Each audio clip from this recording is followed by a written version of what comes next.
Ladies and gentlemen, welcome back for another Age of Empires 3 series today. This is the EPL season number 2. This is week 1 between the Nilla Ninjas and the Mandarin Duck Squad. The current matchup between these two guys is the Forjustice versus Jerimuno. We have Forjustice representing the Nilla Ninjas, and he will be playing as the Aztecs. His opponent, Jerimuno, spawning into the southeastern map, will be playing as the British, representing the Mandarin Duck Squad. Game 1 today, we played on Kamchatka Summer, and Forjustice having to pick the Aztecs first due to, or having to pick a civilization first, chose to pick as the Aztecs due to admin decisions, with Jerimuno countering as the British pick for game number 1. Summer spawn. Jerimuno this time walking again to the middle of the map, but both players are as well, and both players picking up one go to piece. Freitags facing off each other, Explorers nearby. I think Forjustice would win that engagement if he gets into hand combat with the British Explorer, but looks like both players are happy to share one go to piece and move on with their Discovery Edge, exploring. Jerimuno working his way on an 85 wood treasure.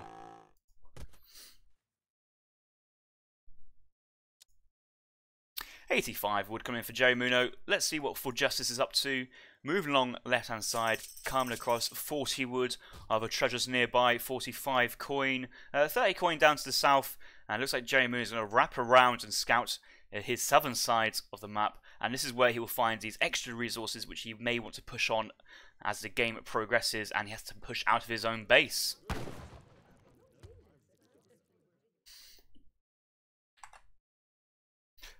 Looks like Jerimuno, with that extra bit of wood he picked up, did choose to chop some extra wood from the tree. Looks like he chopped a 20 wood remaining just to get the enough wood from the leftover wood from the 300 wood start and the 85 wood treasure to drop down a third mana. So an extra villager coming in for Jerimuno nice and early on. He'd be very, very happy with that start. Picking up 3 goats as well.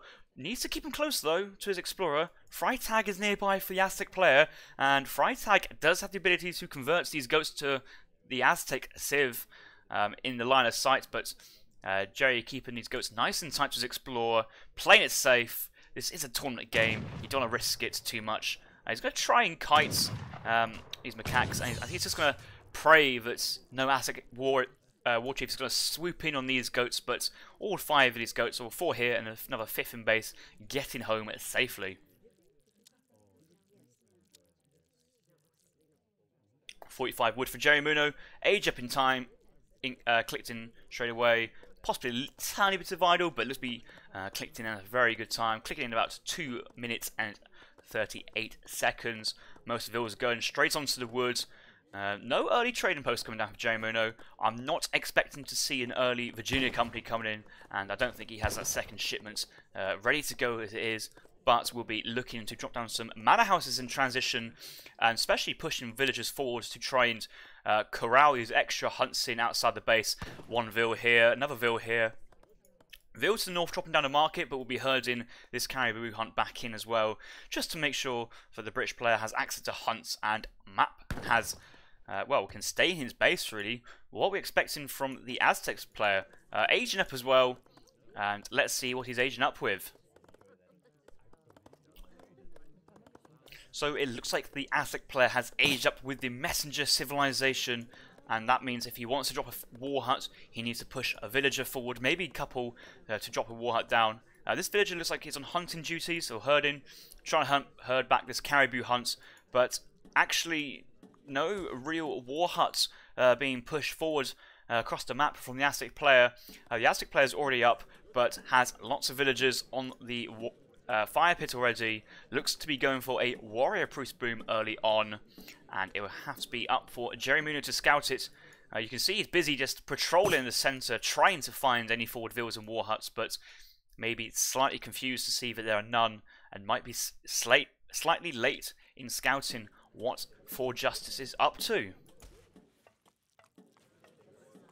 Stable going down, built with 4 settlers, outpost straight away. Looks like these villagers, the market is down, but no text being researched, no wood available for hunting dogs. I think Jerimuno is going to go for an early 5 Hussar batch here. especially sped up due to those 4 villagers building it. But Freitag has now pushed into the base. He can see what Forjustice is up to, and I think Jerimuno is very happy to finish his batch of Hussars and try and put some pressure in on Forjustice base and try and punish this greedier playstyle.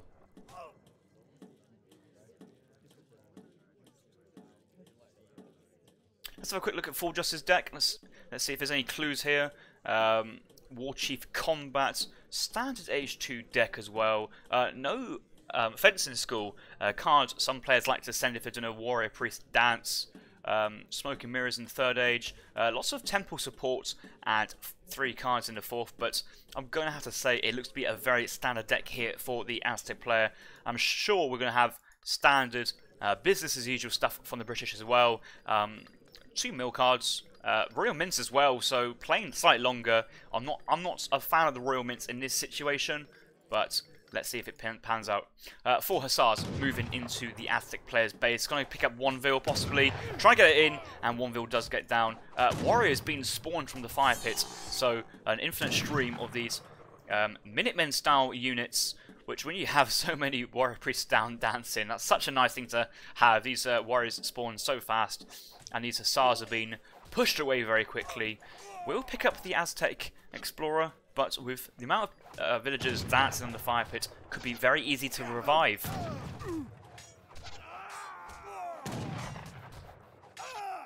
More Hussars and reinforcing from the British player from his own base, pushing into Forjustice's base. Warhut is going down, and if Jerry scouts this, he may want to try and put all his Hussars on and try and at least pick off a Vil trying to build this up. 1 Vil's quite far away from the town centre, but I think that Warhut will get up. So nicely done for Forjustice getting that Warhut up there.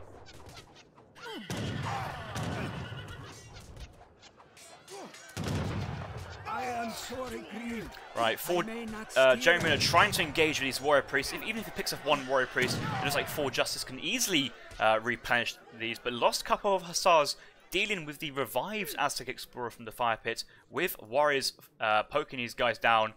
Jerry losing quite a lot of Hussars already.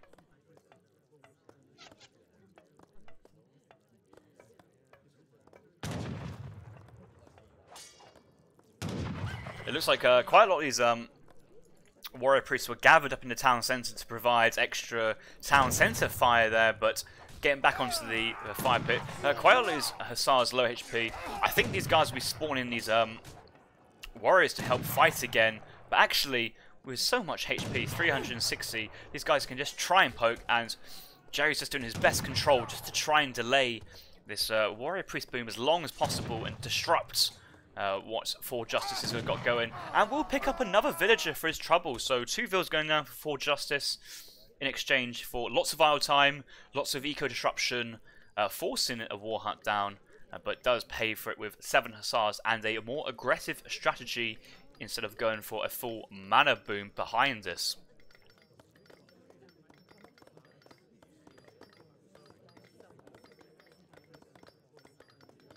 Jerimuno sending 700 wood, 700 coin after the 5 Vils to follow up. Looks like he's clicked up to the Fortress Age now. Does have goats nearby as well to help give him some food income. Probably saving these guys until after these hunts are being used up.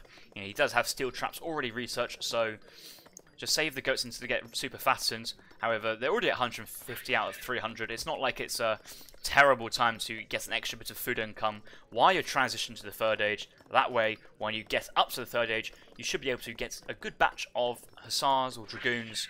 I'm looking for a barracks to be dropped though for Jerimuno, or another military production building. He's only on 110 mana pop as well. May want to go for 1,000 wood for a shipment in the 3rd Age. 600 coin coming in for Forjustice behind this. Going to gather this up. Has the food required to age up, so should be following Jerimuno up very, very soon. However, you need to remember Forjustice went for the Messenger Age up to the 2nd Age, and so has no longer got access to the Fast Age, and may want to be clicking up with the Shaman Politician here to provide 2 Nobles Huts and that extra defense he needs while transitioning, or well, after he gets to the 3rd Age to stabilize in the 3rd Age. There you go, the Shaman being clicked in. 2 Noble Huts will be arriving at the town centre, or War Huts. More Hussars out on the field to try to put some pressure. Jerimuno training another batch of Huss in transition.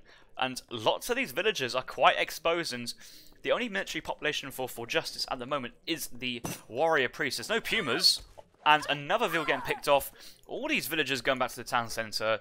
Just imagine if a batch of 4 or 5 Pumas were trained from the war huts, then this entire Hussar play from what Jerimuno's done would be absolutely pointless. Barracks thrown down next to the market. Checking market tech, he does have the gang saw, place mines, and great coats. So nice market upgrades. Very nice that Jerimuno has remembered the gang saw as well. If you play multiple civs, it's one of those upgrades you can tend to forget, but very cheap, very cost efficient, and you basically recoup that investment very, very quickly after you research it. Great coat's always nice to see there. But pushing in with Hussars, Vet Hussars coming in, 7 longbows to support, but I think Jerimuno is kind of waiting for a mass to arrive. He has sent 5 Hussars first, 5 Colonial Musketeers join in, veteran upgrade incoming as well, and it looks like Jerry is maybe wanting to go for a Huss style age 3 with the veterancy. Hussars moving into Forjustice, and this is a great time. Forjustice is aging up. Those Shaman Noble huts will be popping out, and they need to move from the war huts, also get picked off. Longbows nearby, Musketeers nearby. These Shaman Noble huts might get picked off very quickly. There's a surround on all the drop points. Where are they? Ah, they're over here. Side war huts, and 2 Nobles huts going down on the very west flank of Forjustice Town Centre. However, it just feels like it's such on the back foot at the moment. Colonial Coyotes engaging with veteran Hussars. But once these noble huts pop up, 49 range attack should be enough to defend underneath this entire defensive structure he's got going for the ASIC Civ.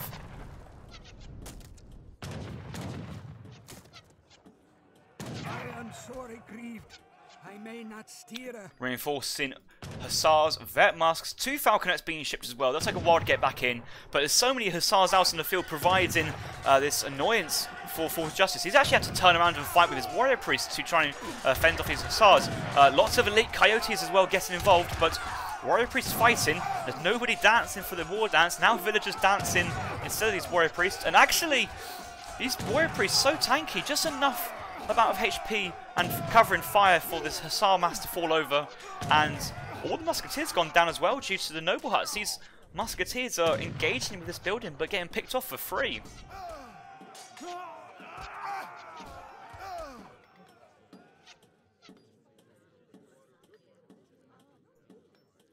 Musketeers moving back, Falconets moving back. They know that they don't need to push in any further, but although that looked a bit dicey there for the ASIC player, and Jerimuno losing a lot of Hussars in that engagement, need to remember though, Forjustice's eco is pretty poor at the moment. He did lose quite a few villagers. Let's look at total units lost and what we're dealing with.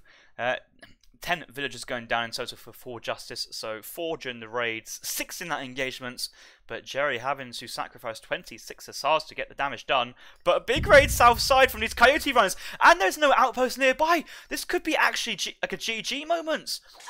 Maybe not instant resign, but this is going to be so pivotal, and luckily there's a great coats upgrade nearby. Eagles coming in behind to protect from Hussars.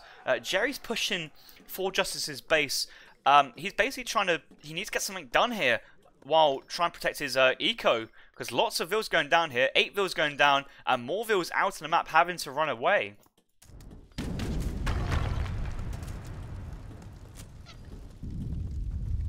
"13 Mace Sultans was next shipment. We'll deal with the Musketeers quite nicely, and I think he does need to mass up on those Eagles and Coyotes to help deal with the Hussars and Falconets as we've seen before. But he's now pulling back his entire force. He knows he's put some pressure onto Jerimuno's eco, and if he can get a sneaky pick up on the Falconets, that will be his ticket back into the game and into the winning position.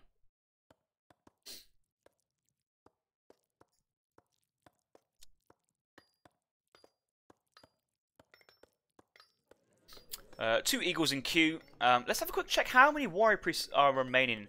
We do see probably about 8 or 9 actually. I think these are military units or military pot, but under the eco units tab. 9 Warrior Priests still standing, and quite a lot of these guys on low HP. Most of them actually on fairly respectable, so still standing, but engagement in the middle. Forjustice has seen what's going on, decides to back out, waiting for extra reinforcements. Is he waiting for smoking mirrors to come in from his Aztec Explorer? Not too sure. 6 Arrow Knights being sent to the Nobles' huts, and that's a good shipment to deal with the Falconets.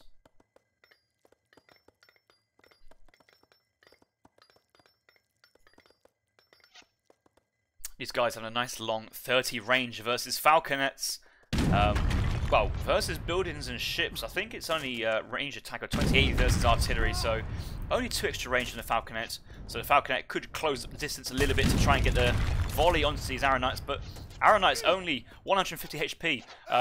Very vulnerable to these Falconets, and there you go, one shot picks up quite a few.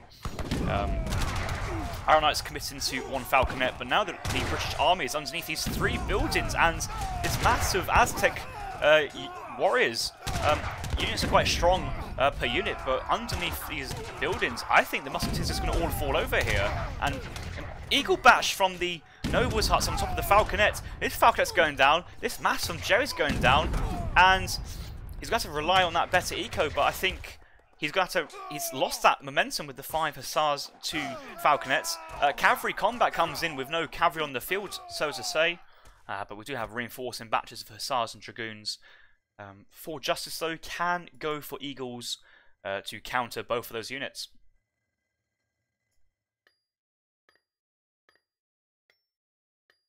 Right, let's see what's in units in queue. That should show us what's happening moving forward. Houses coming down from Forjustice, must have a lot of wood. Musk Husk coming in for Jerimuno. Musketeers cutting these guys off as well.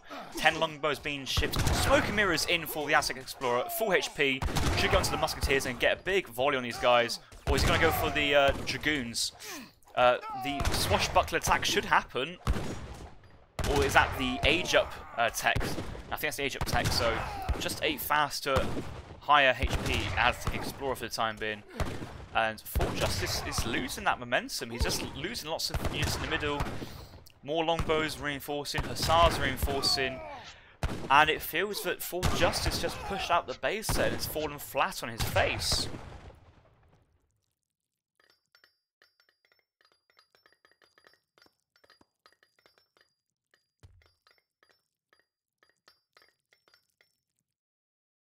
Yeah, very nice pickup there for Jerimuno. Overwhelms his Aztec opponent. Lots of good use of the Dragoons and the veteran Hussars. Hussars tanking. Dragoons firing, doing respectable damage in the back line there. Only losing 1 Dragoon in that engagement because they're nicely protected.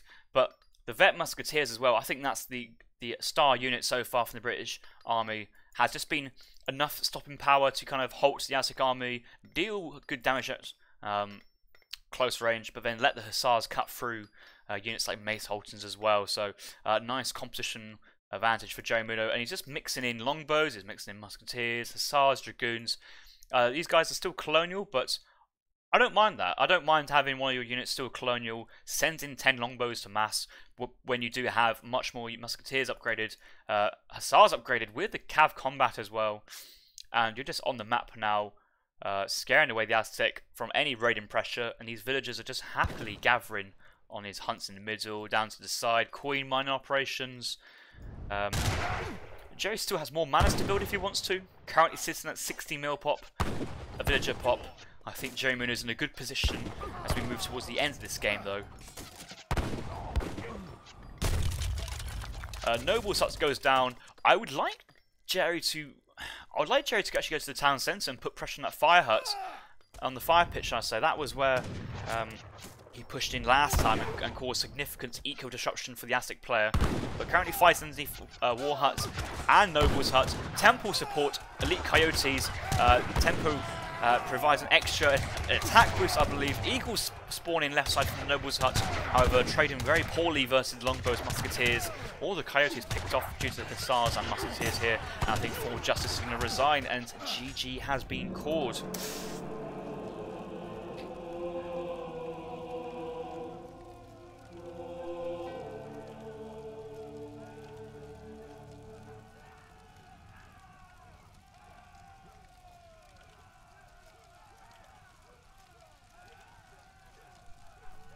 Wow, so we saw this game fire pit play from the Aztec player. Jerry did scout out with his macaque in the base around about here. What Forjustice's plan was up to. Did notice the messenger age up. Did notice the early villagers on the fire pits there. So decided to adapt his build, and instead of going for an eco heavy build, went for an early stable built with 4 settlers, 5 settlers first card instead of 700 wood. Pumped out 5 hussars. Waited for another batch of 4. And just those 9 hussars moved into Forjustice's base early on. Significant eco disruption, picking up 3 to 4 villagers, as well as idling a lot of these warrior priests from doing what they want to do, of dancing for extra warrior priests, dancing for experience, dancing, and forcing them for the warriors to defend, and getting these guys into hand combat as well. But then that's provided Jerry enough time to go 700 wood, get housing down, 700 coin age up, and then once the fortress age came in, vet hussars, vet muskets as well. Jerry's army was stronger, had much more villagers as well compared to the Aztec player, and just had the military, the eco advantage, the map advantage, and a few good invites in the middle of the map just sealed the game there for the British player. Military pop. Lots of military going down for the British player in the Aztec player base on the age up. And yeah, I think you need to remember, once the Aztec player goes to the fortress age, those warrior priests were much stronger. And you know, just check these guys' stats out. 35 hand attack, 360 HP, certainly much stronger than they would be in the second age. And that was probably why quite a lot of these hussars were starting to fall over during that engagement. Maybe Jerry misinterpreted the Aztec player's strength at that point. However, the remass potential for the British player was so much larger than what Aztec was doing, given that the British player had all that map access, all those hunts, remass, good engagement in middle, and then just training much more units than the Aztec can muster. Aztec tried to defend with a temple card, but temple upgrades on a very small army just not going to cut it versus the British army here. Villager population, even 8 settlers coming in for Jerimuno as well. Did lose quite a few settlers to that raid, but actually that just cancelled out that 8 villager shipments. So it's not like the British player was, I say, eco disadvantage moving on. Those 8 vills just gave Jerimuno that extra cushion just to carry on gathering outside and out gathering the Aztec player. See the Aztec player stopping vill production to go to the fortress age and then just losing lots of vills as well. And just never really caught up. Right, good game there.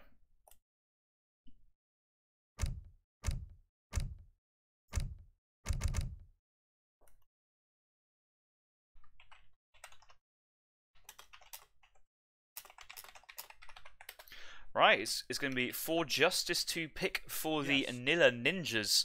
And this is back to normal rules here. So Forjustice will be picking game number 2, as Nilla Ninjas are picking into game 2 for every single series. And looks like Forjustice has gone for the Iroquois civilization. Jerry has already played the British. It's up to him what he wants to do. Ottomans are a potential option versus the Iroquois, but Iro's been playing in a more traditional kind of European semi-FF style instead of all-in Age 2 aggression. I feel most European Civ will have a relatively equal game versus Iro. You would have to worry that if Jerry went for a Civ like Dutch, that Forjustice might just commit to an Age 2 all-in aggression, ship Tomahawks, double AN shipments, Canyas. Could even go Hazard 5-4-3-1 style and just sending in the Huron Mantlets, which, you know, looked to be a legit strat. So opportunities for both players. We'll have to see what Jerry's going for. The second map here is ESOC Tuparo, a very swampy wasteland, taking inspiration from maps like Bayou and the swamps in the west-hand side of the Florida map. 2 variations of this map depending on which way the TP spawn. I really do like this spawn you see at the top right of a TP in each corner. Relatively short rush distance, not much land available in between your 2 players' base as well for buildings like agra forts or forward barracks and all that kind of good stuff. But a very, very wide map, so we may see extra town centres being placed on the side, ecos being spread out, and lots of raiding happening.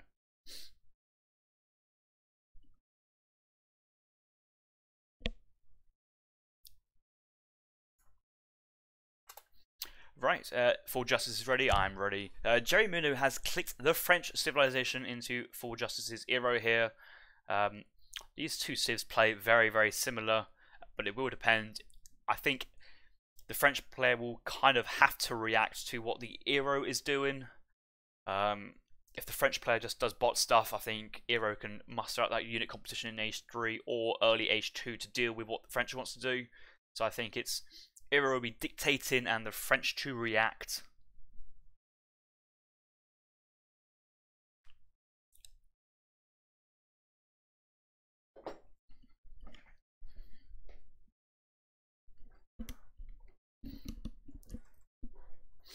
And yes, we do see that spawn shown in the ESOC lobby there. TPs in each corner instead of running through the very centre of the map. We are back for game number 2 between Forjustice and Jerimuno. The score is currently 1-0 for Jerimuno, and Jerimuno is representing the Mandarin Duck squad. Forjustice has had to pick again into game number 2 due to it being the second game Nilla Ninjas having to pick. So Forjustice has gone for the Iroquois civilization and looking to kind of put the hurt back onto Jerry. Wouldn't want to go down 2-0 into the series, but Iro, a very strong civ at the moment. I think Forjustice should have the tools available to deal with Jerry's French. Nice 50 coin early on for the hero player. I'm not too sure if he's going to have much use for it though. Mainly just wanted to get an early convert on the Jaguar for extra scouting. Forjustice has gone very, very south with his Explorer. There are some treasures down here, but 35 wood, not what he'll be looking for. 100 food by 2 blowguns, a nice treasure. But even the French Explorer is getting on the action down to the south. Currently working his way on a 40 XP. Very nice to get on in Age 1 before that first age shipment. But after the first age shipment's been sent, 40 XP is not very worthwhile in many places. So very nice to get it in before his first shipment, and you can see it's just helped his progression along that much better.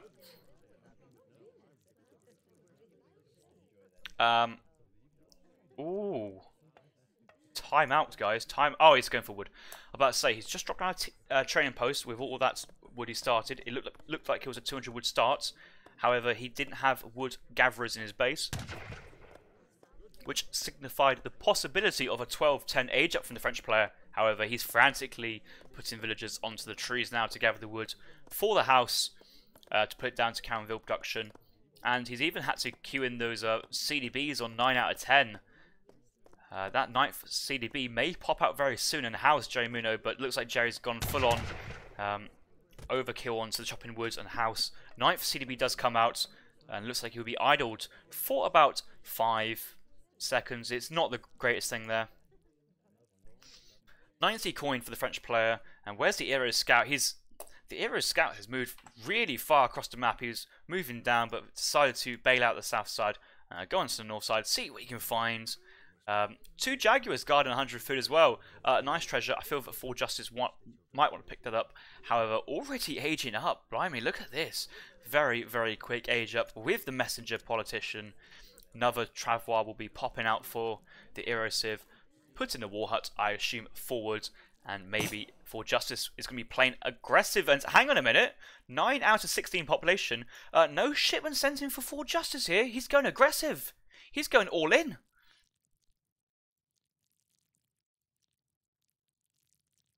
Few extra cards here to aid the War Hut production, but does have 6 Tomahawks, 7 Aenas, 4 Canyas. Only having 9 vills, chose to not even actually train a few of those extra villagers early on, and he's up to the second age really, really early, 2 minutes like 50. War Hut's coming down about 320, but only 9 vills behind this. He has no trading post though. Does have 1 card on the way already, due to saving that card from the 3 villagers. 4 Canyas coming in straight away, spawning at the town centre to the War Hut. Not the biggest of differences though. I don't like Forjustice picking off this Explorer though too early. I think he'd be better off running straight into the French player's base.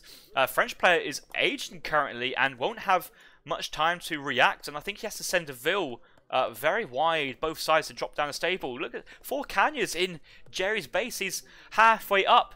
The market's not even down. Jerry might have to like garrison all his vills here because CDB's pretty good fighting versus Tomahawks and Aenas, but versus Cav they just don't hack it. And it's nice that Jerry got that age up in Q, but I feel that he is desperately having to get that quartermass down, even going for the early house instead of a market. I like that adaptation. He knows that the market here is not going to be useful, and he's probably thinking, oh, how can I best mitigate this cheese coming from Forjustice. Tomahawk, big button called as well. 600 wood behind Forjustice, and I like this a lot. He's going to go for a stagecoach play, top side, I think. I would like these. Yeah, I like the Canyons and Tomahawks be right underneath this town just to try and deny this wood being gathered up, try and hurt these coin miners, and just put that little bit of extra pressure on. Tomahawks sieging the TP to the south. That's fine, but going for 4 Canyons and then leaving the French Civ B, it feels like a bit of a waste going 4 Canyons first card. Not even picking up a villager as well for Forjustice. So those 4 Canyons could have been better. I certainly would have lost maybe 2 or 3 villagers to this very, very, very fast play from Forjustice. But you can see how Forjustice is going to go for North TP, the East TP. Enough woods behind to go for the stagecoach as well. May have had to drop an extra house for the population space, or going for Tomahawk production. But we have to see what he wants to do. A couple of Canyons still surviving, but I'm expecting this to be a stagecoach very, very soon, and that will provide that eco that the Eero player has been missing so far this game. And strange builds coming out in game number 2.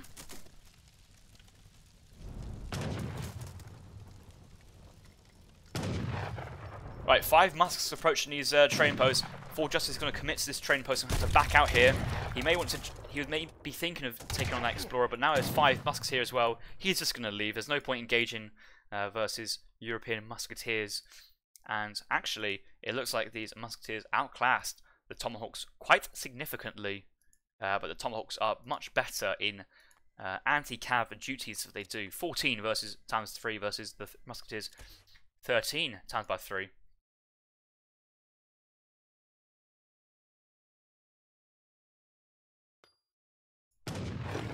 Market even coming down for the French player here. 4 CDBs first, and actually, if you're able to get 4 CDBs as first card, I think that just shows you feel like you're in a safe place. 4 CDBs is it's very standard, quite eco-focused. 700 wood may have been the safer play, but I don't think Jerimuno was interested in going for a bow pike style. Is happily massing Musketeers. Forjustice now going 5 vills, and it's an interesting card order, but we're getting to the same points in the end eventually. Still level 1 on this trading route, and when you only have so few vills, spending that 200 food, 200 wood to get the stagecoach is priority. And yes, it's coming now. And I think that upgrade should provide extra XP as well from the upgrade itself, but we'll be putting this onto wood. I assume, yeah, it will be wood to help the Tomahawk production and Canyon production. No units for the Eero, cost coin in the second age, and wood is very hard to come by.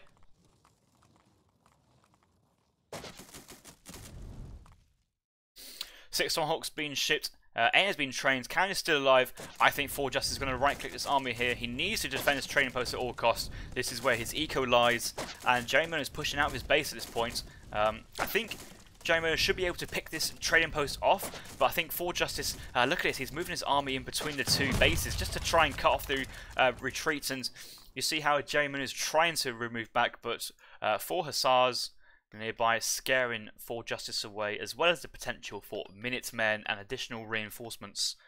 I think Jerry has been handling this very, very well, and is looking to actually take this, move into this game into a more of a winning position, better eco slightly. Forjustice does have this trading post. It's about 4 vills worth, so it's pretty close. Slightly more military population. However, though, the vills, no market down for Forjustice at the moment. Okay, market's just come down. Hunting dogs being researched, but these CDBs, steel traps, mark it down. Extra resources available soon to get other techs as well if wants. Looks like he's going for 700 coin. Stopped mining coin at 300. Saving for the age up here. And actually, this is the timing that Forjustice needs. Jerry is age up to the 3rd age. He's looking to age up for the next age. He doesn't want to invest any more resources, and he doesn't really want to get snared and picked off. CDB is nearby as well. Great coats coming in first. I think Jerimuno is actually thinking, I might need to fight this quickly out in the 2nd age. Musketeers engaging. Hussars engaging. I'd like to see the CDBs being pulled in here at this point. Quite a lot of 2nd age Musketeers. Minutemen being called as well. A few CDBs now engaging as well. Nice math here from the French player. I think it should be enough to challenge what Era has, and even Jerry's sneaking up that trading post. Very, very nice. These Minutemen doing lots of damage. CDB's tanking as well.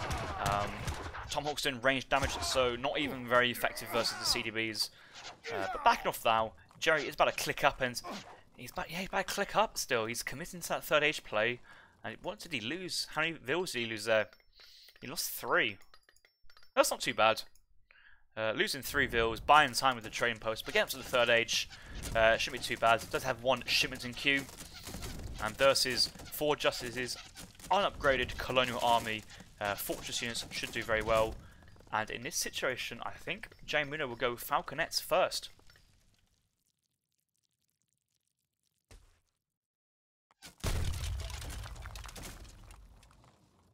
Training post being taken down. Where's that Era War Chief? That Era War Chief is also down, so neither player is going to be able to take this Stagecoach TP at this point. And Forjustice is keeping his army nearby, but has now seen that Jerimuno is up to the 3rd age. Does he push in, or does he back off? He's rallying to his war hut, but I think he's going to be backing off for the time being. But oh no, he's pushing in. Slight indecision whether he wants to go or not, and this is buying time for Jerry to actually send that shipment. And those Falconets, I think, if he's going to go Falconets, will pop by the time Forjustice's army arrives into Jerry's base. But he's tentative. He's not fully clicking into Jerry's base, and I like that he's not. Well, I'd appreciate it if he fully committed in. I'd appreciate it if he backed off. Being half and half, though, is very risky. And there, 2 Falconets, first shipments. Infantry army nearby, infantry support for French nearby. In range, big volley there, 4 going down, and Forjustice has to run for it, I think. Another volley, another 3 going down, and that was 7 units. Forjustice really did not need to lose there, and couldn't afford to lose. But, oh wow, he's going to the Fortress Age himself. How on earth did he afford that?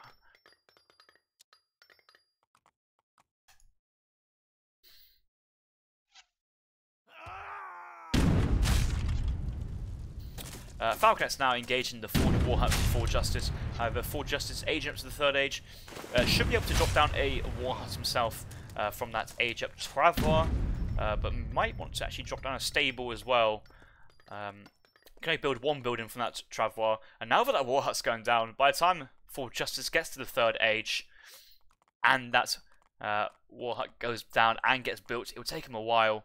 I think Jerry's going to wait for reinforcements from another shipment while sieging this trading post right side, and there you go, 3 cuirassiers. Next shipment in for the French player.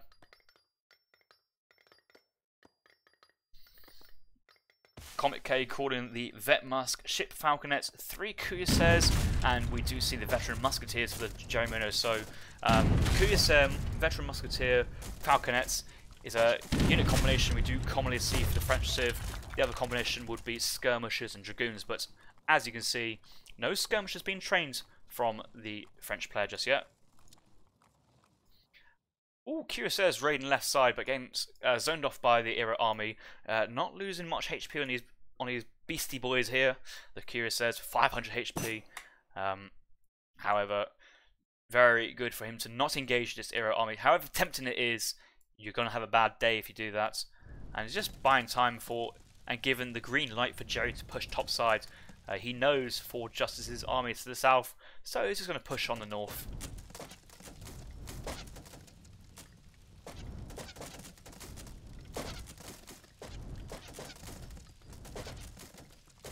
Reinforcing queue batch of 3 Kuya says as well. 1 skirmisher in queue. CDB still pumping as well. Quick tech at those CDBs. No place mines just yet or gang saw, but still has that steel traps. Mantlets coming out for Forjustice. Does he have a siege workshop? Where have they come from? Stable down, war hut down. Musket riders coming in. I don't see where the Forjustice got those mantlets from. Maybe it was the AGEP, wasn't it? Text completed. The warrior from Forjustice, so the mantlets being shipped on the AGEP politician here. Nice AGEP bonus here, looks like. Needing those units to defend. And those mantlets will be able to take 2 entire volleys from the falconets, so the mantlets could go up first and try and absorb damage from the falconets. These guys are only doing 100 damage versus the mantlets, and then that should provide covering fire for the rest of the Eero army. Musket riders, well, muskets could go in for a snipe. Musket riders moving on to the falconets, and here we go, 1 snipe coming in. Falconet down 70 HP. Gonna go for a second, but he's back off. There's Lord of the Queue, the French cavalry on top of his musket riders. Eero army needs to really help their musket riders. And I think losing about 4 or 5 musket riders there for that falconet is actually going to hurt the Eero player in this situation. But scrap that. Reinforcing batch of musket riders coming out from the Eero army here. Forjustice is in a great position here. And the other falconet's out of position again. Musket riders coming for a second snipe, but we'll back off this time. But still getting some more nice volleys on the cavalry. Falconet being picked off. Curious going straight in on top of these infantry army here. A few Tomahawks still standing, but the rest of it is Flash Powders and Aenas. Curious down. Mantlets absorbing fire. Mantlets moving forward towards the French army, and this is a compositional advantage for Eero, and I think Eero is actually pushing ahead in this matchup now. What is going on?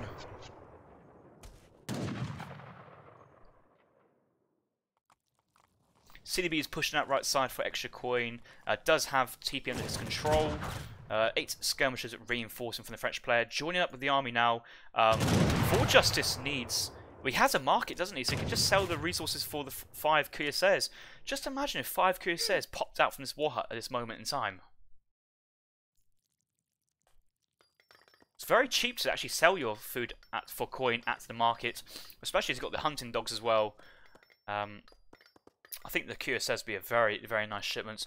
Maybe just going for the 6 Kanya horsemen here behind. God, he even has 5 mantlets and siege damage for the mantlets and rams, or mantlets and cannons. So, nice. Yeah, elite mantlets, rams, and light cannons. 6 Kanyas do join the field here. Does have lots of villagers now gathering all resources. Let's see what Jerimuno wants to do, because quite a lot of his villagers are out on the map, and I think the TP Stagecoach has given the line of sight for Forjustice to know that there's villagers on the trading route here, and he's marching his way over very quickly. These villagers are quite out of the open. Jerry's dropping an outpost right on the trading line, but all this is going to get scouted by the TP Travois and this army now. And, oh, the outpost, get the outpost.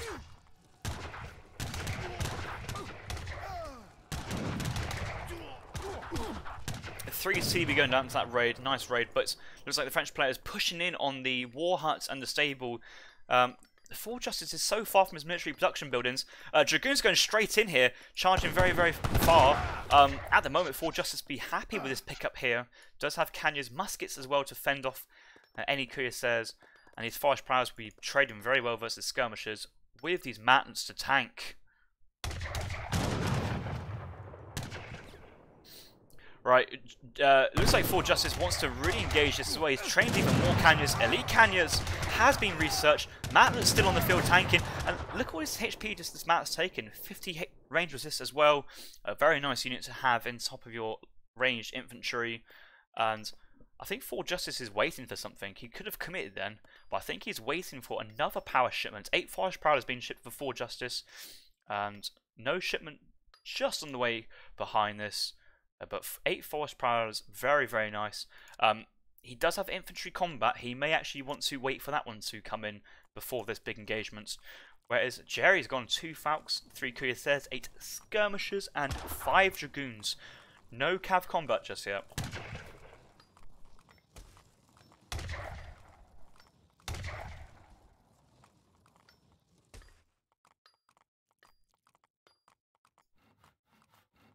Eero army guarding the Eero villagers, moving to the south side. Some more hunts here. Capybaras, some nice guanacos and silver mines present. If we take off the fog of war, you can see that there's even more mines. Forjustice has not even scouted. It's just 2 mines he's not scouted, but that shouldn't be too bad. Villagers north side on this exposed silver mine, away from everything else. So I think these villagers are going to make their way onto the other side of the map. You can see the waypoint is clicked by his trees. He's just moving to safety, but that's given Forjustice the heads up where the French player is and what kind of army he's dealing with. Lots of cavalry nearby. He's kind of tentative, but he's waiting for a raid, I believe, and he's actually seen these villagers on these capybaras here. Going to move in, and that's going to be another 5 villagers going down for the French player. This might signal Jerimuno's time to push in, because you can't just play on with another 5 villas going down.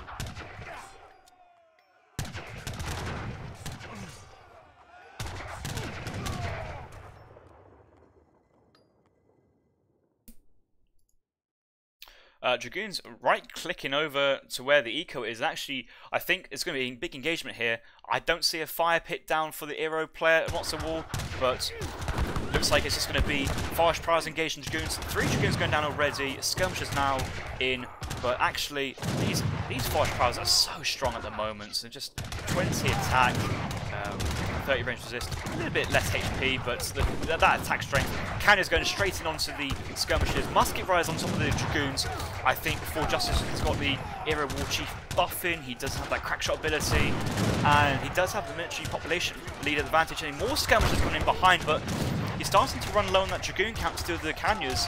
And Skirmishers again not dealing very well versus the Forest Prowlers.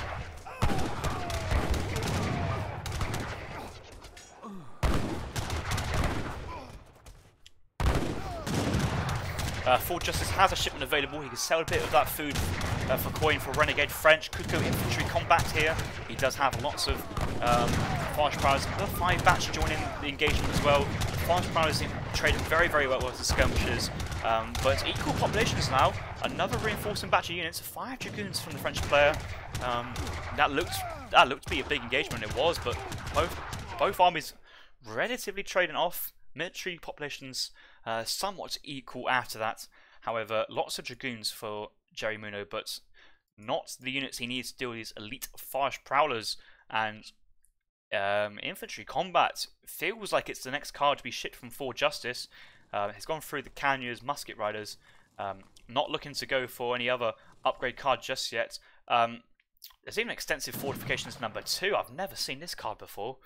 Wow, you have like 25 war huts. That'd be impressive. 5 Renegade French is another option, but infantry combat does come in behind this.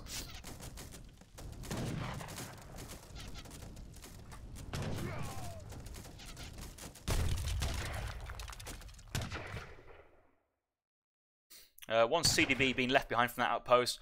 Reinforcing 5 Musket Riders being picked up. 2 will go down very, very quickly. So train 2 Musket Riders for 1 CDB. Nice trade there for Jerimuno in the short run. Villagers feeling a bit exposed, and it feels like Jerimuno is in the middle, but he's got the dictating. He's dictating which way he wants to run. Forjustice, I think, again, wants to trade off here, but 5 Kuya says south side, and there's very little cavalry, anti-cavalry support here. I was hoping for a few Tomahawks being shipped, and a Tomahawk shipment from Forjustice, but doesn't have in his deck. These Forest Prowlers just need to focus down the Kuya says before turning their attention onto the Dragoons. But actually, so many Forest Prowlers here. Now that the Dragoons are so actually committed as well, these guys are going to fall down very, very quickly to Forest Prowlers. 169 HP, 22 attack. Jerimuno resigns and deletes, and GG. What an exciting game there for number 2.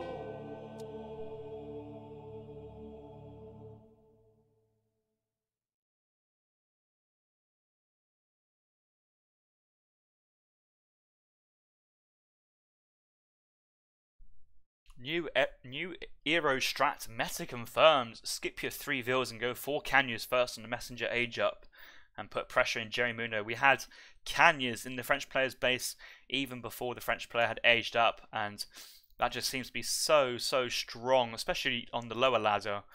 But Jerimuno was able to garrison vills, fight off of a few vills, not lose too many early CDBs. Only lost his first couple of CDBs once A few of the extra shipments have been sent in and stabilised and pushed out with the musketeers.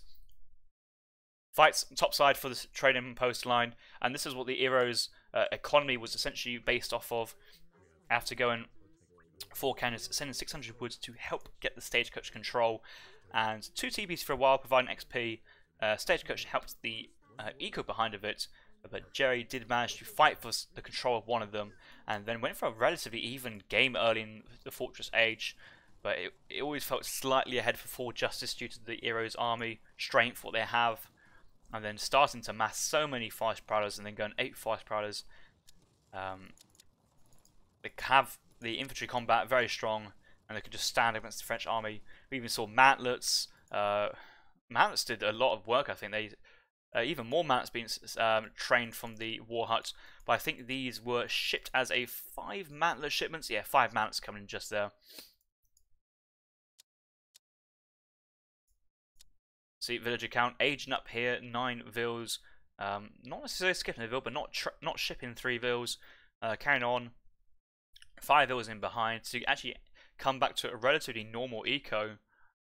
Got to the Fortress Age with the warrior age up.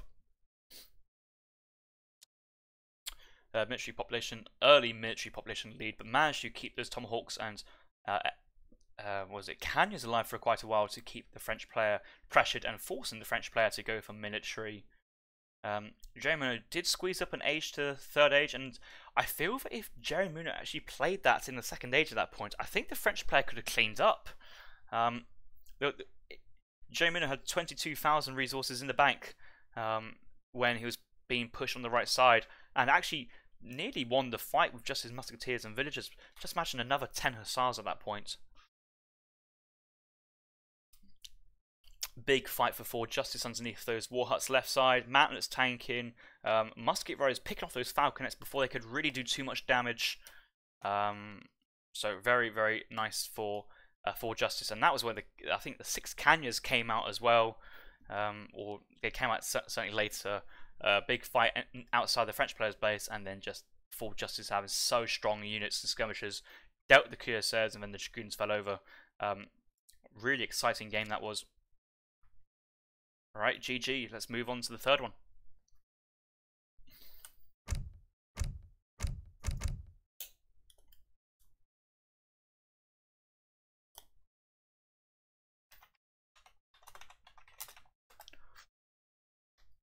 Both players have been sat in the lobby for a while, but no players picked either civ yet. They're still on the same civs in game number 2. It is, obviously, of course, Jerimuno to pick his civ now, as he's from the Mandarin Duck Squad.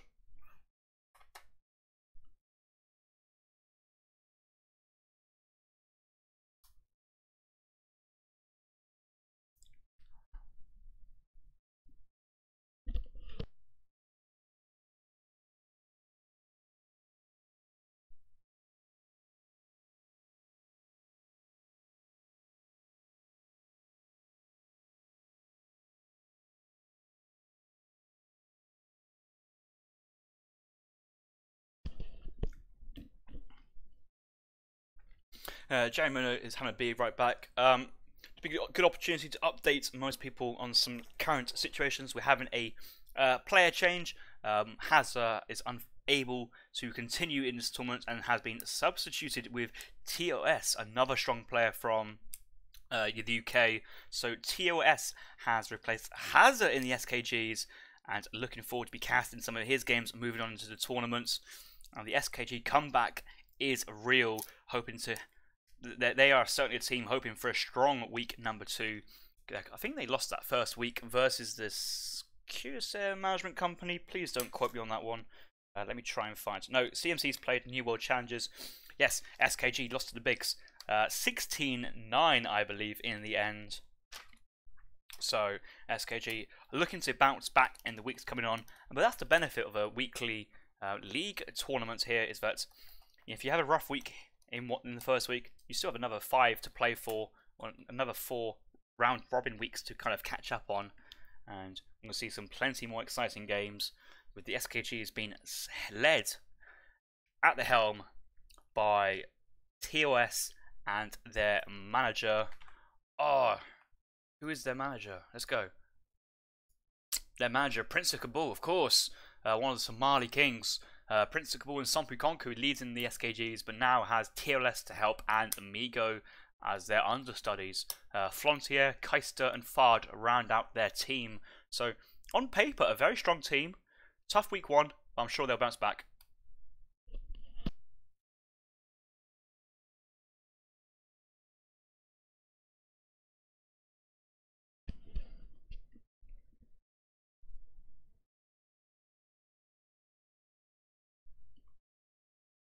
Forjustice had a very good outing in the EPL League. Number 1 had one of the players who just consistently won his games, put in a great shift for his team, and did actually help the Nilla Ninjas to the EPL victory in the first season. It was either Nilla Ninjas winning the league or Nilla Ninjas winning the playoffs. It was one of the two, but actually the Nilla Ninjas were the kind of underdogs. Most people had kind of wrote them off early on, but they came back, they played well, picked up the points where it mattered, and it's actually games like this, not the biggest headline match going on, but an opportunity for players trying to get noticed by the higher hierarchies that they are putting their shift for their team. And Jerry's going Falcons, looks like.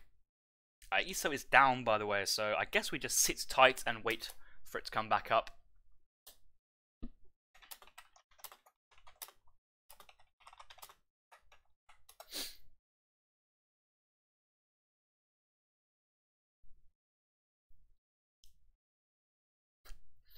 Comet K, the charming guy that he is, saying that the two players he was casting yesterday were pretty below par, shall we say, in polite terms. Come on, Comet, every player in this EPL is a very good player. I'm looking forward to some great games across the entire board.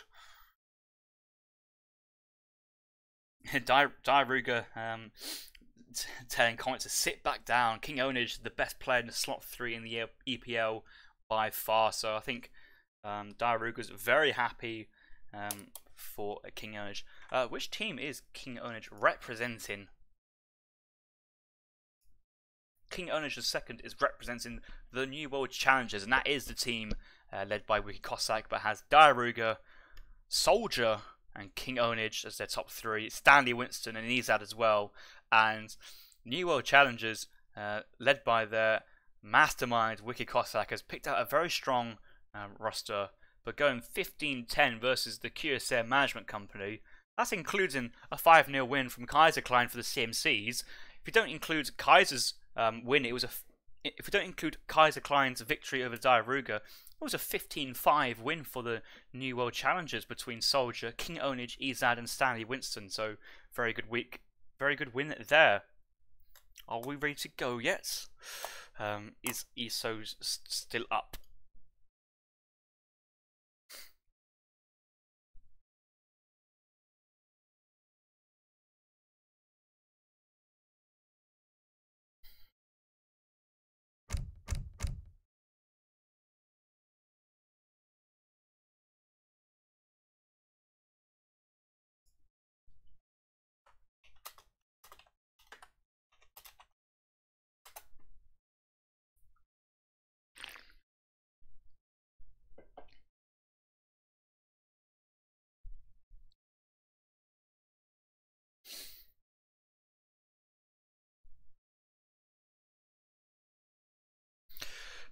So hopefully wherever you guys in the world today, whatever time zone it is, whatever time it is right now, I hope you have a lovely Easter. I believe today it is Easter Sunday. It feels a bit difficult to try and remember what day it is, given the current world circumstances, but it is Sunday today, it is the weekend. It's very nice for you guys to join us on ESOC TV. We do have I Am Turk versus Maito at a later point today. I believe that is at 17 GMT, so that's 6 o'clock British summertime, 17 GMT. Do go onto esocommunity.net to do check those times. I should do that right now. And actually, no, it's an hour later. I Am Turk versus Maito, 16 GMT, and that is 19 British summertime, 16 GMT.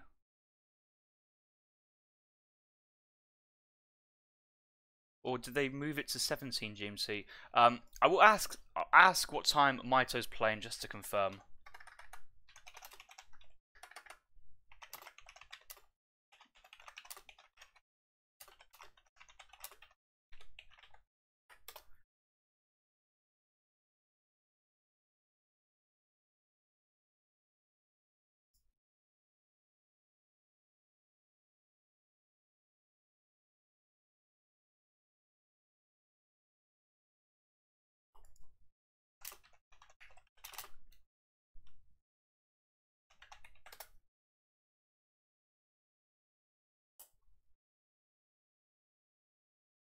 Right, let's hop back into the game. Are we ready to go? And oh, we are actually in the game. Pardon me, apologies for that, but it hadn't been going for too long. It looks like Jerimuno spawning into the southwestern map as the Ottoman civilization, and he'd be obviously playing for the Mandarin Duck squad. We have Forjustice spawning into the northeast of the map, playing as the Sioux. Jerimuno picked the Ottomans onto game number 3, and the map today is Fraser River. Woods start coming in for both players, so Forjustice is going for 2 Sioux TPs in base. These units here, or buildings should I say, doing help your economic gather rate, 8%, however they do not stack, so these are just extra seconds TPs, just kind of to help spread that eco aura around the backside of the Forjustice's base. But Jerimuno himself will be going for a trading post, a mosque and a house in base, so making full use of that early 400 wood, and be looking and be very happy with that start. Working his way on a nice wolf cub. That wolf cub should be able to help treasure gather for Jerimuno, but nearby, not too many treasures out on the map for him. The closest one is a bear cub, and that is Honcho the pet bear, and the grizzly bear does spawn on this map, it seems like.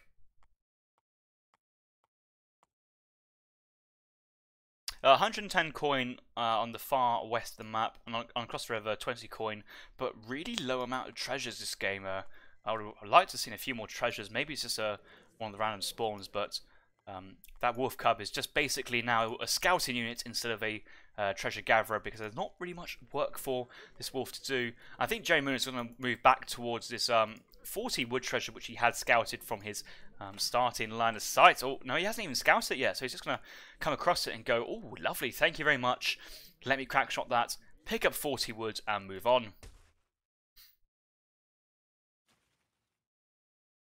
Forjustice picking up the 110 coin there, easily best treasure on the map so far.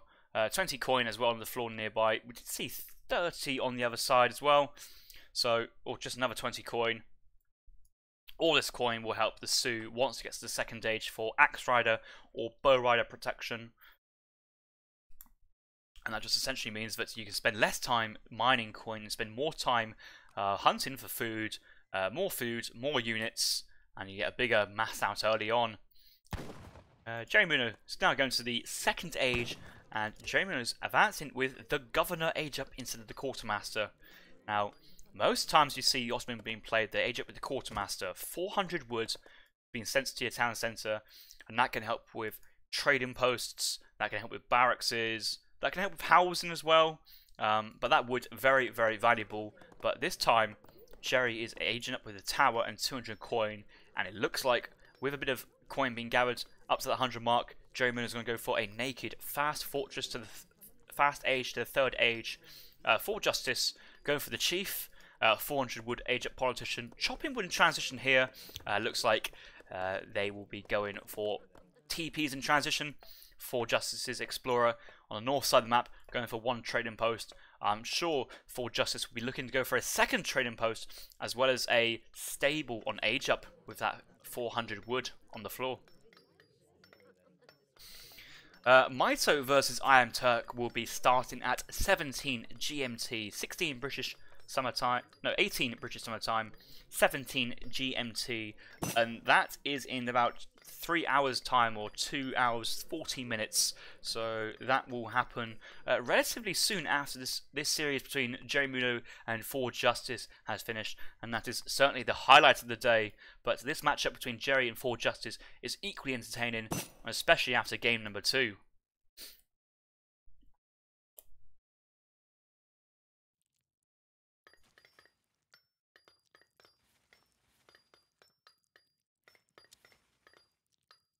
Alright, so the wood being gathered up by Forjustice. Stable coming down for the Sioux player. Has 200 wood available. Looks like Sleepy Eagle here from Forjustice, scouting out the tower. Did leave before the coin came in, but a very defensive outpost that does signify the Governor age up, but also just kind of really shows the hand of what the Ottoman player wants to be doing. I think Forjustice is aware that he's safe to go for this trading post, and we won't be expecting any Janissaries on the field for the Ottoman player anytime soon, and so it's safe to go for 2 trading posts. May even go for, let's say, 700 wood, upgrade to stagecoach, get a war hut out on the map as well, mark it down, text being researched, and maybe a few Setons being produced. Nice herding though, bringing in the second hunt nearby. That might even be third hunt. So yeah, one, two, a third, and certainly bringing this fourth hunt is very, very nice. So lots of hunt available for Forjustice here. Jerimuno working with just the 2.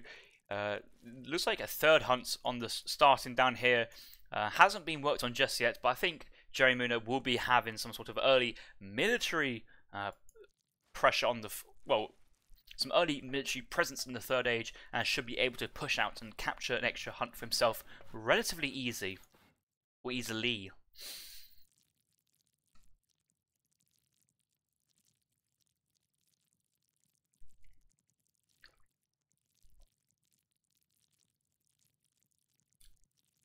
5 villagers coming in for Forjustice behind this.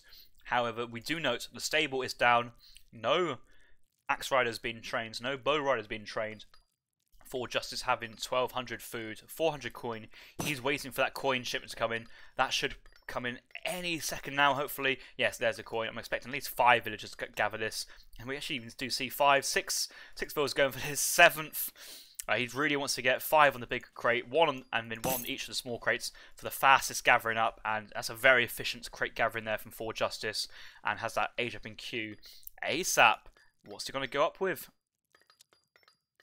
Looks like Forjustice going up for the messenger, and that makes sense with when you have 2 trading posts on the floor. Jerimuno also has 2 trading posts, just building his second ones now off the 700 wood which was received, and actually researching stagecoach on the Ottoman side. The Sioux unable to upgrade to stagecoach just yet until 700 wood does come in. Sleepy Eagle is going to go sleepy bye-byes in the Ottoman player's base, picked up by the cavalry archer mass. 5 cavalry archers trained, 5 cavalry archers shipped, and we've seen even on this matchup, the same matchup on this map. The previous match we did cast, cavalry archers and Abus guns were the composition unit's choice of the Ottoman player.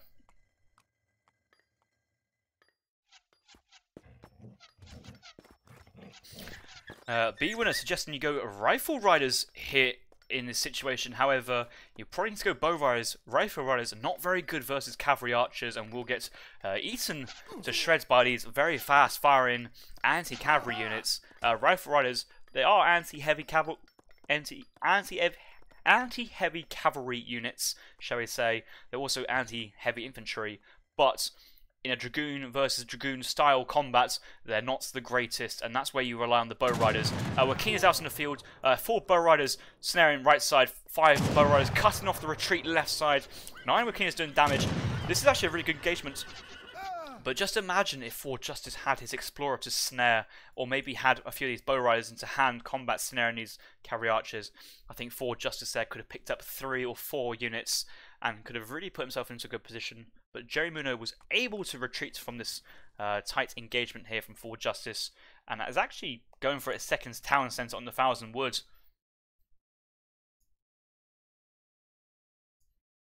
Town centre now scattered by Forjustice, but rallying all his units straight into this cavalry archer mass, waiting for reinforcing Wakinas.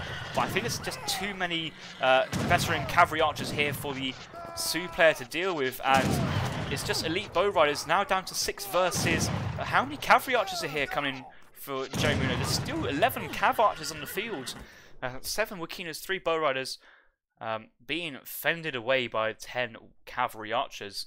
Good engagements early on for Jerimuno, and it looks like he can safely get a second town centre up, which will be helping the Ottoman eco grow. And a second town centre for the Ottomans, Very, very nice. Another town centre producing villagers for free, continuously, not being idled. Very, very nice bonus.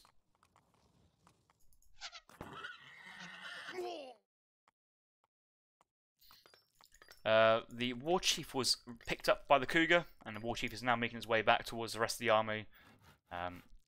We do see a War Hut for Forjustice going down into the flats here. Town Centre being built by villagers as well. Villagers being able to build town centres for the Asian and the War Chief civilizations. Third town centre being put down as well, making full use of the Sioux 400 wood town centres.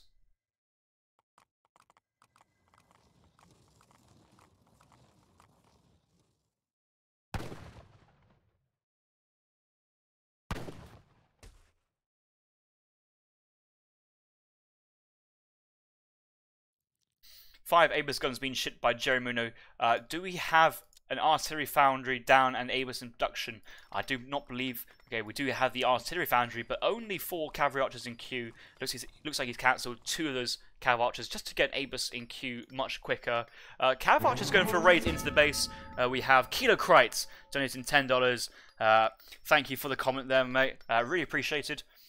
Currently having 2 town centres down on the left-hand side. Sioux is probably playing a little bit passive here, even going Cav Combats instead of going for 5 Axe or 3 Dog Soldiers. There's no Bow Rider shipment for the Sioux player, so Cavalry Combat is what the Sioux player really needs to buff these Bow Riders. And comparing these stats to Jerimuno's Cav Archers, which are not upgraded just yet, I'm sure they will be soon. Same HP, 318 versus 308. But a 15 range attack for these guys compared to the Bow Riders 28, so double attack for the Sioux units compared to what the Ottomans dealing with.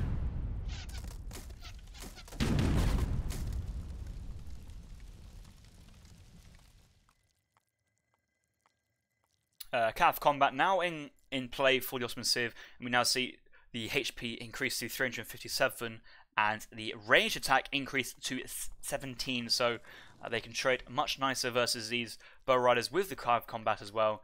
But I think we're going to transition to a bit more of a longer, prolonged Fortress Age play. Both players going for extra town centres in this more resource-rich part of the map. But Forjustice, he's still on level 1 here. This is certainly a mistake compared to... I'd rather see 2 town centres and a stagecoach than 3 town centres, no stagecoach. Needs to get that wood in at some point to get the stagecoach upgrade coming in. That upgrade can then provide you that wood income you need to then go for that 3rd town centre, your elite Bow Riders, and extra Sioux TPs to help defend. But it looks like Jerimuno's pushing out now. But Forjustice, nice Wakina mass, 3 Dog Soldiers being trained as well, with a continuous production of Bow Riders behind this. Looks like he's not going to go for Axe Riders here and just rely on Bow Riders, Wakina's, Dog Soldiers. However, this Abus mass is starting to grow, and we do see 12 Abus on the floor already. Once the Ottoman player gets to around about 15, 20 Abus guns, again, that gets very, very tough to deal with. So hopefully Forjustice can have like a timing push at some point. Maybe call Dog Soldiers at the 15-minute mark. It's only 13 minutes at the moment. He's going for the engagement. Does he have a fire pit? I don't think he has a fire pit anywhere. So no war dance for Forjustice, and losing lots of Wakinas there in that engagement.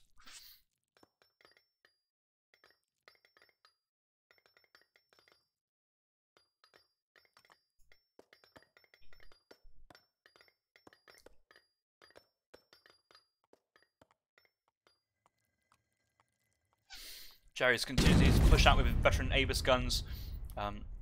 The eco population is in favour for Sioux at the moment because they can train their vills much faster, and they do have the 3 town centres up and going. Give you anxiety, subscribe to ESOC. Nice one, give anxiety. Congrats on the 4-1 win last night.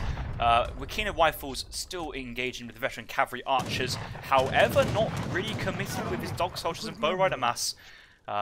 Currently the time is 14 minutes, 1 more minute to go into that Dog Soldier button, provides 5 Dog Soldiers, 30 vills gathering food. I think Forjustice is waiting for the Dog Soldiers, 5 axes as well, so extra heavy cavalry to kind of basically probably protect the dog soldiers.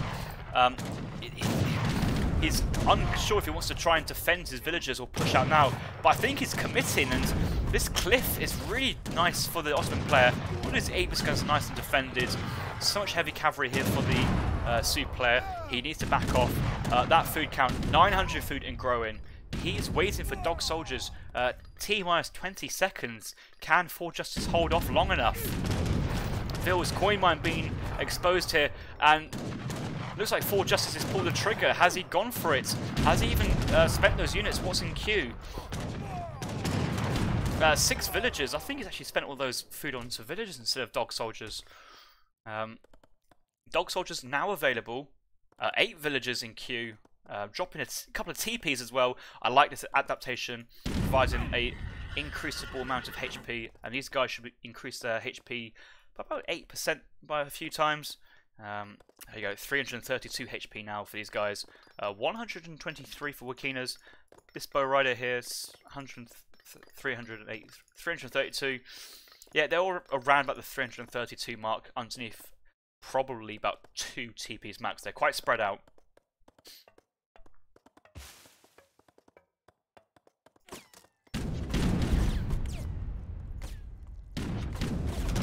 Aegis gun HP has been sent instead of artillery attack. I think these Aegis gun HP is maybe like 20%. It's quite beneficial, but Aegis guns slightly away from the Cav Archer mass. 5 axes and 3 dog soldiers engaging, but these axe riders are only colonial. They do have the Cav combat, but they're falling very quickly.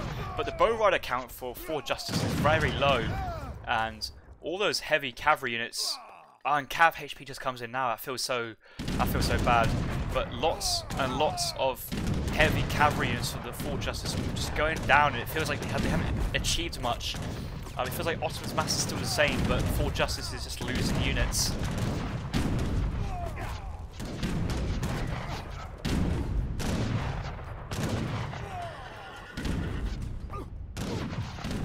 A couple more units spawning north side of this war hut.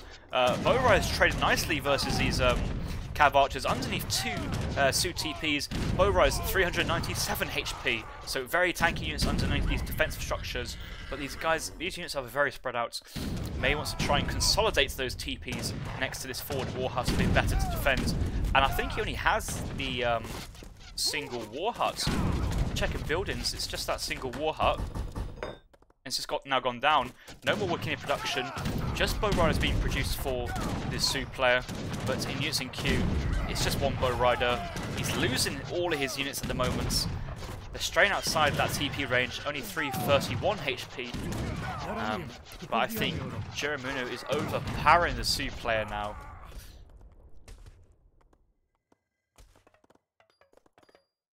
A triple war hut coming in for Sioux. How do you get all that wood for triple war hut? He's still on level 1 train post, but none of these war huts are going up.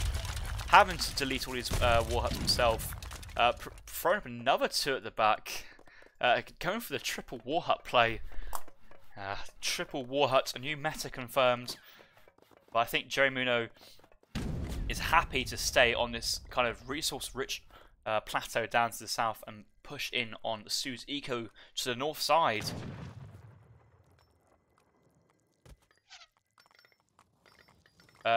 Otto Ville's still not having any market techs. That's a bit of a mistake. I don't think he has a market. He has a market down, but no market techs. So 40 Villes, no hunting dogs, no place of mines. Cav archers running past a few villagers. No spirit medicine from the Sioux civilization, but maybe a bit expensive for the Sioux player to get. It is 120 food, remember.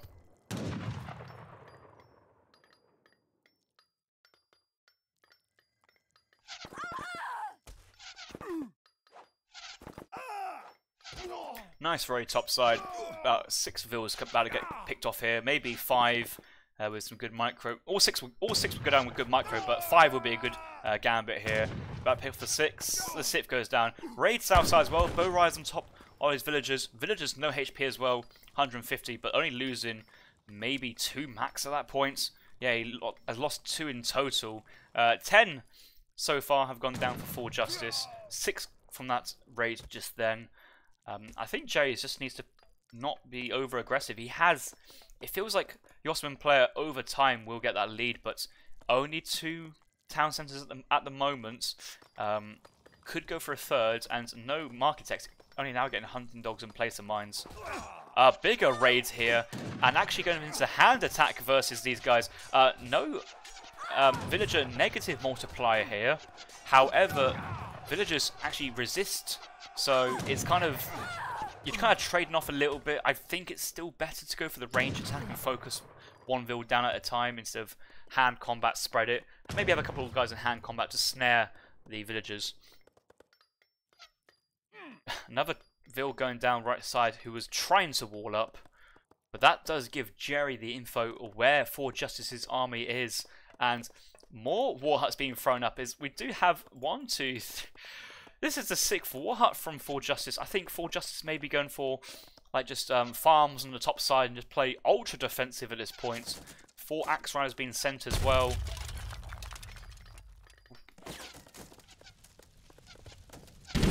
I think Jerimuno is happy, but he's got the military advantage. He's putting in artillery attack, light artillery hit points, team artillery hit points. How much percentages are they? Abus 20% HP, 15% HP, and 15% attack. 20% HP, that's so strong, and 25% for the Grenadiers if he chooses to make a few Grenadiers. Fort being placed mid-wagon. Fort wagon being scouted out by the Sioux player, but is he AFK? He's going to pick that Fort wagon very nicely. Shame for Jerimuno. He's even saying sad himself. But, you know, that's what happens with a Fort wagon. A fort is only a fort if it's been placed down and constructed without being sieged. So, you need to remember, fort is only useful until it goes up.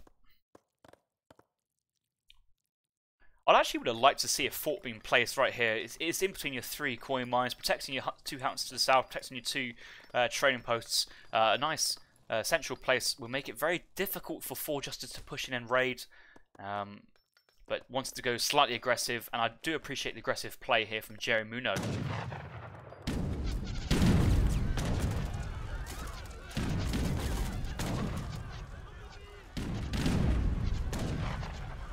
Forjustice having to send 5 rifle, 4 rifle. You can see that he sent 5 axe riders before his rifle riders. Rifle riders not very good at all versus Abus gun, and not very good versus cavalry archers. So they're good versus Spahis, Mams, Hussars, Janissaries, Falconets, but none of these units are countered by rifle riders, and so that's where we see Forjustice send those shipments last.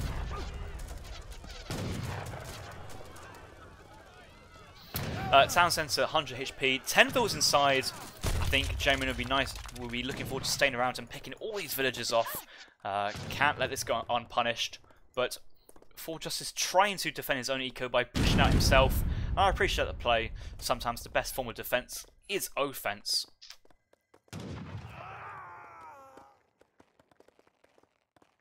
Farms going down for Forjustice. We did see that was his Eero shipments. We don't really see any economic shipments here for Forjustice. Even has 15 bison, but actually is electing to go for farms instead.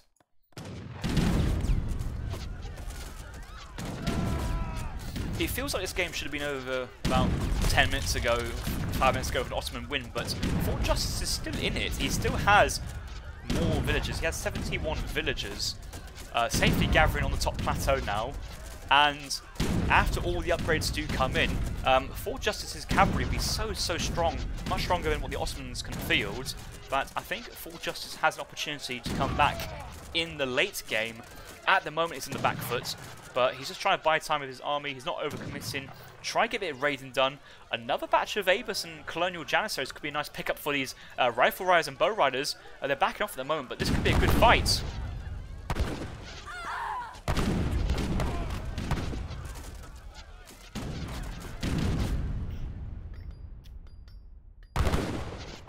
Even more cav archers getting picked off, and good engagement from Forjustice picking up reinforcements. Liking that a lot. Starting to push out coin on the right side. He's really defending hard underneath his town centre and war huts, but I think after a while he's going to start losing villagers, and Mesh just want to put his villagers straight into the town centre and wait for reinforcements. And if if he can't get these guys away.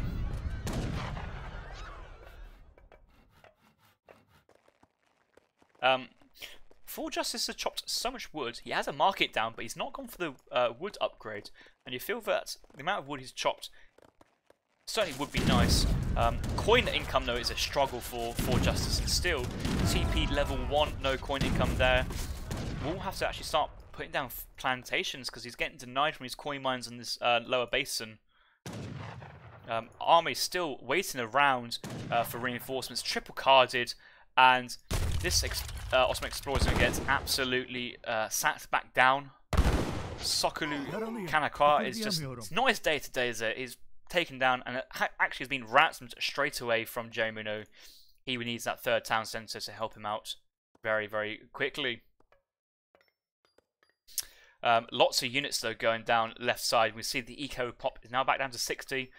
43 vills from Forjustice are going down in the end. And you can see how he's starting to retreat to that north side and consolidate his eco here. But he may soon start running out of trees, and he doesn't have enough resources to go for plantations. And plantations is the coin income. No coin income means no more bow riders.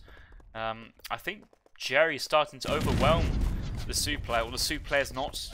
Should I say the Sioux player's not dealing with this army and just letting it grow. And it'd be alright if Forjustice could protect all those villagers, or gathering food and wood, and then have some sort of coin mining on the right side or whatever. But the coin income's not coming in. Forjustice is never going to get to the industrial age and go for champion bow riders. This is what he has to deal with for the time being. But just no coin means no more mass. And Jerimuno is just continuing to mass on all these silver mines he has available and the trading post. Big raid though. Settlers now have their greatcoats, but no match for the bow riders, which have no negative multiplier versus villagers. But big push into Forjustice's base though. Abus guns, cav archers to the farms. 20 siege per shot from the Abus guns, so taking out his war huts in like 3 shots. I think actually Jerimuno wants to try and pick off the villagers as a priority. Bison's been sent right side, but big engagement now. Look at this though, bow riders underneath all these TPs. TP is quite wide, they're spread out. This bow rider here, 397 HP. It's around about the 350 mark, 400 for these bow riders. But so many Avis guns, triple carded units, taking down these triple carded cavalry units. Avis guns do counter the bow riders. And I think this is going to be Jerimuno's game to take away and go 2-1 up.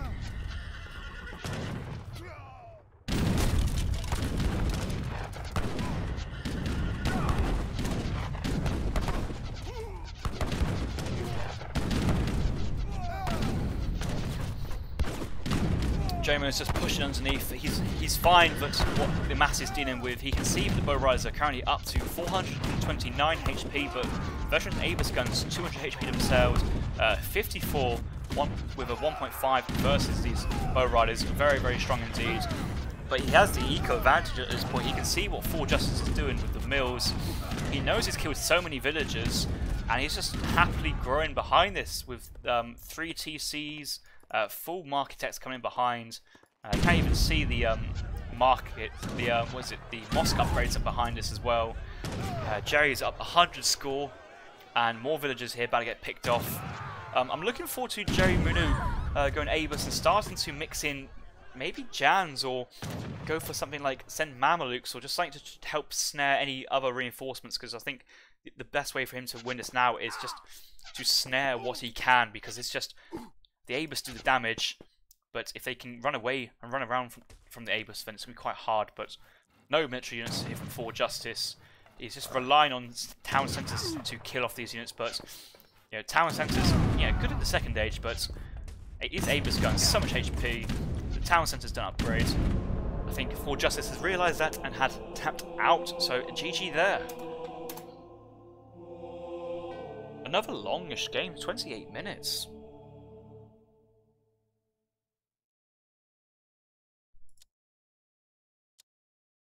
So Jerimuno taking it 2-1 for the Mandarin Duck squad up against Forjustice here.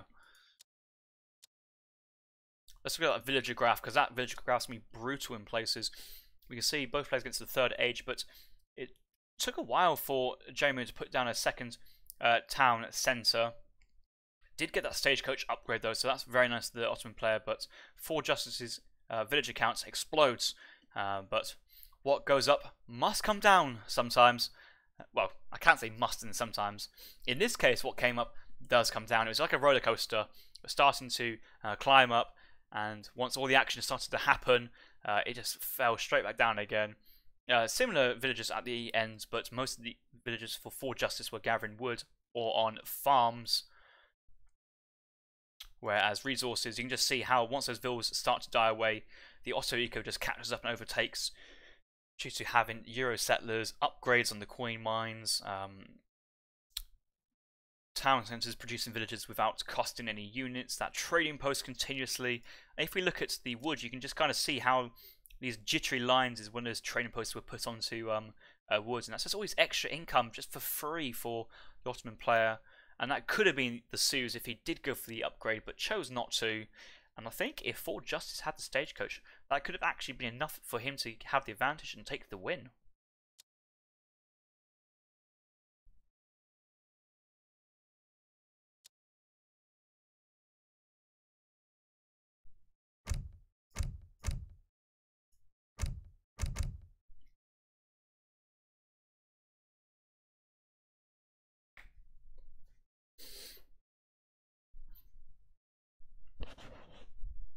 Right, we're in the lobby for game number 4. It'd be Forjustice to pick into game number 4.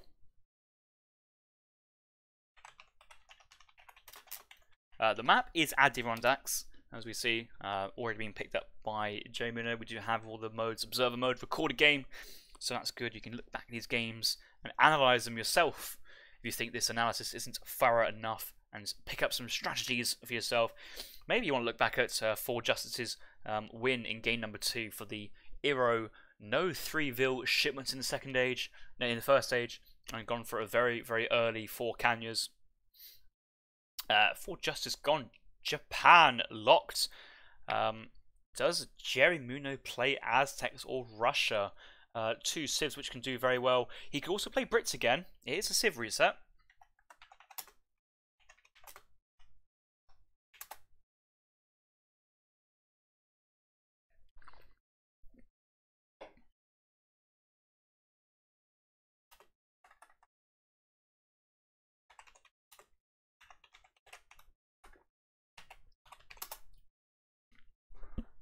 I think the Ottomans actually could be an interesting pick. I haven't seen an Ottoman versus Japan game for quite a while, and in this matchup on the map, I think the Ottomans should be very easily able to pick up 2 trading posts, maybe able to force the Japan player off the third. Could even pick up from the third himself, but that'd be very underneath the town centre of the Japan player. Aba's guns should be very good versus Yumi archers and Ashis, but then again, so do civs. Like, Brits can get a better eco while pressuring the Japan player. Russia can go all in and overwhelm the Japan early eco and early aggression, but as the game goes on, also scales quite nicely. Strelets, cannons, cav archers, Manchu, plenty of options, and French probably struggles a little bit more than the other 2 civs I mentioned, but very standard, can play the game how he feels like it, and a better player in Forjustice should be able to pick up the game here. Ooh, what does Zuba the Frog want?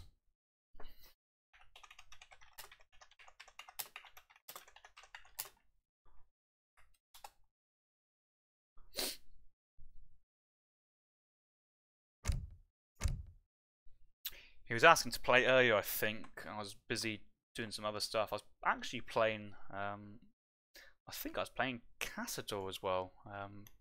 Managed to get the cheeky win out of that person. Well, I did also lose, and I think between me and him, it's about 2-1 to him at the moment.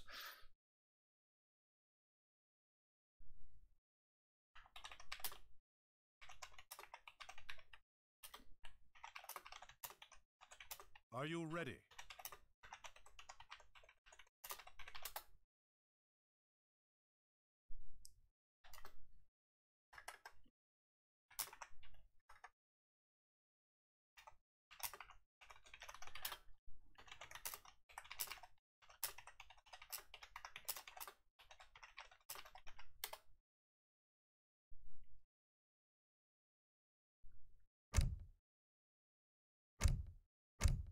Right, oh, Jerimuno is going for the Aztecs, so Jerimuno does play Aztecs, and it looks like Jerimuno is going to go Aztec into Japan, and this is a very tough matchup for Japan, but if played well, Japan does have his opportunities. This is a semi-water map, can go for early fishing boats to help that early eco out.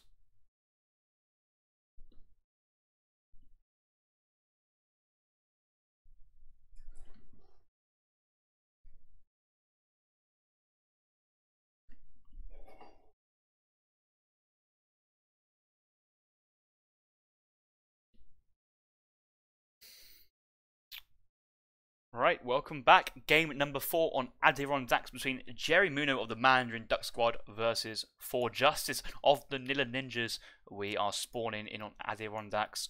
This is an Aztec versus Japan game. Jerimuno is chosen to counter Forjustice's Japan pick with the Aztecs.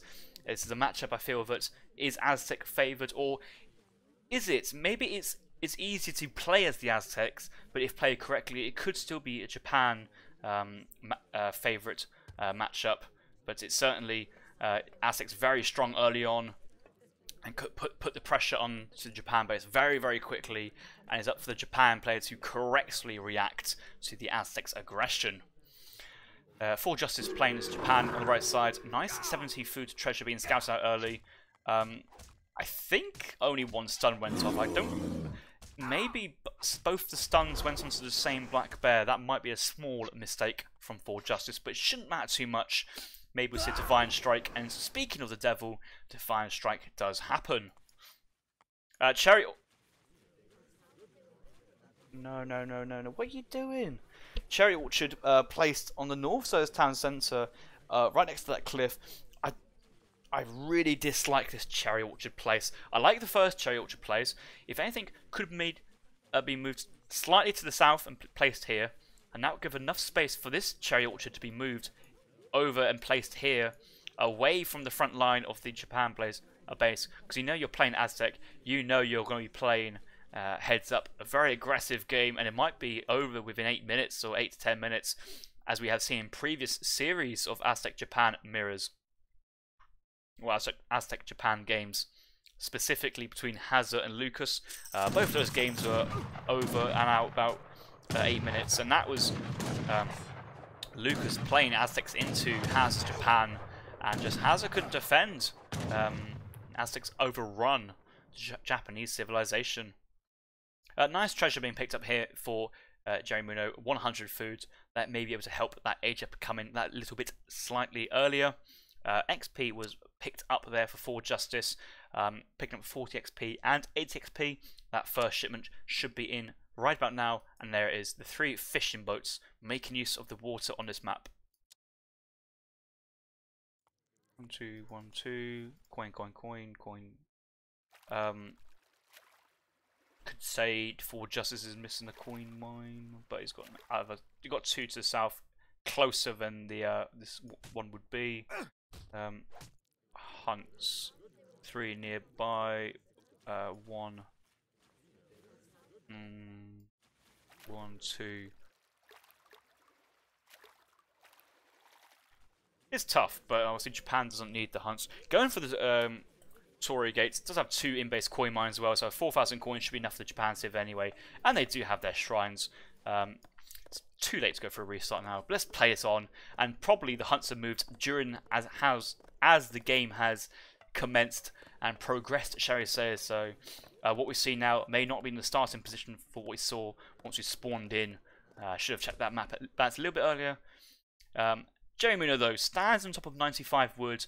2 outlaw riflemen's guard in this treasure. He's already converted 1 for himself. Going for an early trading post. I like this. That extra wood should be able to pick up very, very soon and could be useful for the war hut. But do you need the wood for the war hut if you're aging up with the war hut politician? Jerimuno's going up with the shaman. Will grant him 2 war huts on advance to the colonial age, and I'm sure Jerimuno will put him right on top of this nice hunt out front of the Japan players base and just say, right, I'm here, I'm in front of you, you need to deal with me, and we'll have a very aggressive game. Torii Gates from Forjustice, that will provide him a samurai on age up, but also all experience from military, from building, is all doubled. So it feels like Forjustice should get that tempo going and be able to send shipments like 5 Ashy, 5 Ashy, 5 Yumi, maybe twice. No Daimyo in deck. Does have villagers, coin crates, 2 fumes, no 5 fishing boats, but has advanced, improved warships. Also has European cannons. I am not too sure about going for both these upgrade cards at the expense of 5 vills, no 5 fishing boats in this type of game where it's very likely you're going to see some some pressure from the Aztec player, but we see defensive in base 2 war huts. Jerimuno, what's going on? All this food's been gathered up, trading post being put down, looking to probably put down a second trading post. No warrior priest boom though, but I think Jerimuno is looking to go to the 3rd age. 2 coyotes being trained behind this. The first shipment's not yet arrived for Jerimuno. Lots of food villagers, a couple of coyotes in queue. 4 vills first card for Forjustice, no wars. This is not how I imagine this game to pan out already, and that samurai is actually putting in some work on that trading post. Coyotes should be enough to pick the samurai off, but the samurai will do a lot of damage and will need this outlaw rifleman to deal with the samurai, but could get stunned by these explorers and get picked off straight away by that stunned divine strike. Explorers poofing away, samurai running away. So did not need the Mace Sultans in the end, but is looking to raid and push out with these coyote runners.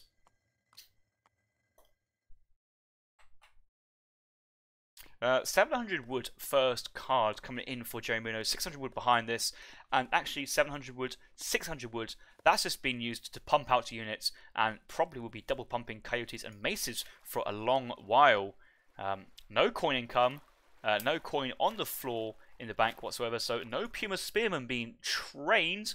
You might get 6 Pumas being shipped, does have 6 Puma in deck, but has coyotes and maces available and could be going 700 wood, 600 wood, maybe a military shipment just to stabilize, 5 vil, and then just mass, and mass, and mass, and mass, and once the Japan player has to push out, then you just gather all your military forces and right-click onto the Japan player's army. We even see a couple of Ashigaras trying to push out the base from Forjustice, but these coyote runners should have enough speed to just run away, hopefully should be seen. I may actually want to try and pull the Aztec Explorer along, because 4.5, 4.5, same speed, but try not to lose your Aztec Explorer. It's very nice that extra XP you get.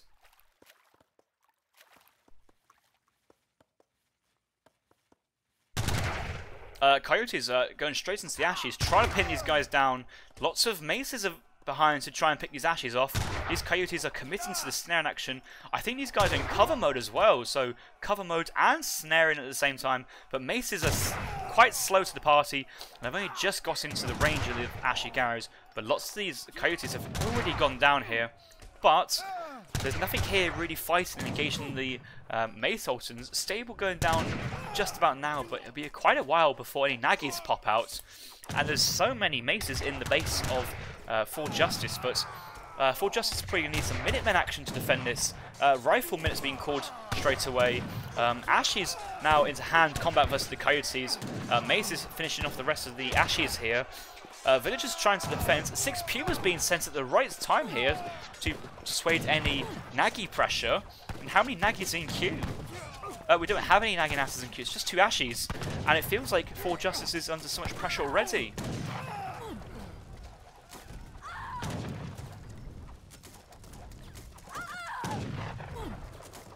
Next card for Jerimuno surely should be the 9 Mace Sultans behind us as well. He's starting to run a bit low on Mace Sultan counts. There's so many more villagers out and about. I appreciate him trying to go for military production buildings. The stable is a good pick-off, because a batch of 5 Naginators could ruin Jerimuno's day if he loses his Puma Spearman. But actually, no Naginators able to get onto the field here. Torii Gate's not really offering too much at this point. 5 Ashes being shipped, but enough Mace Sultans to deal with them.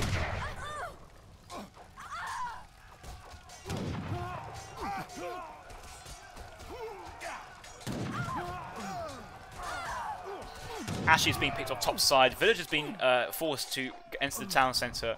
Military unit population is 31 to 10 at the moment. Another 5 batches come up to the south side. But you know, the Maces, they smell it. They know where these units are. They're going to go off and try and engage. But so many villages have gone down already at this point. This happens when you basically just do not wall. 13 villas going down already. I think this is Jerimuno's game at this point.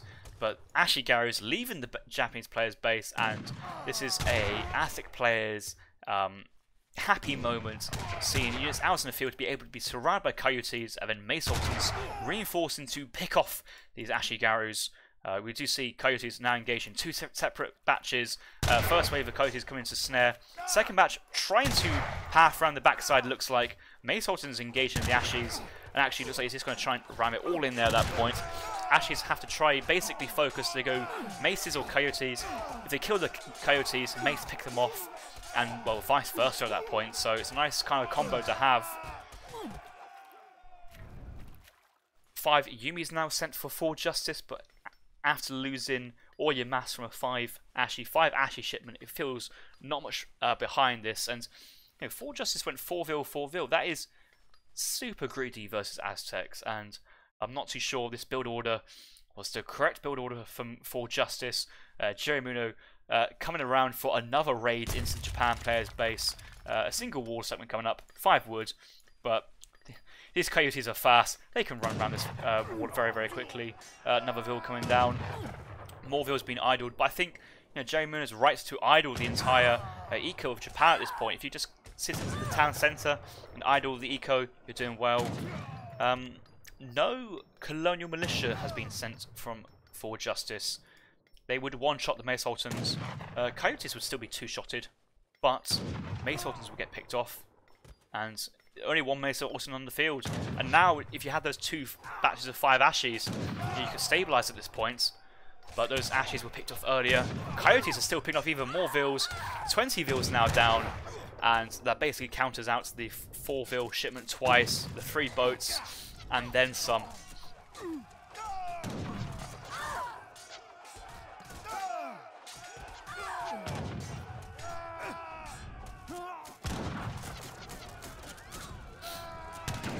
Harker saying in the chat, Tory Gate is good in this matchup, but just don't go 4-vil, 4-vil.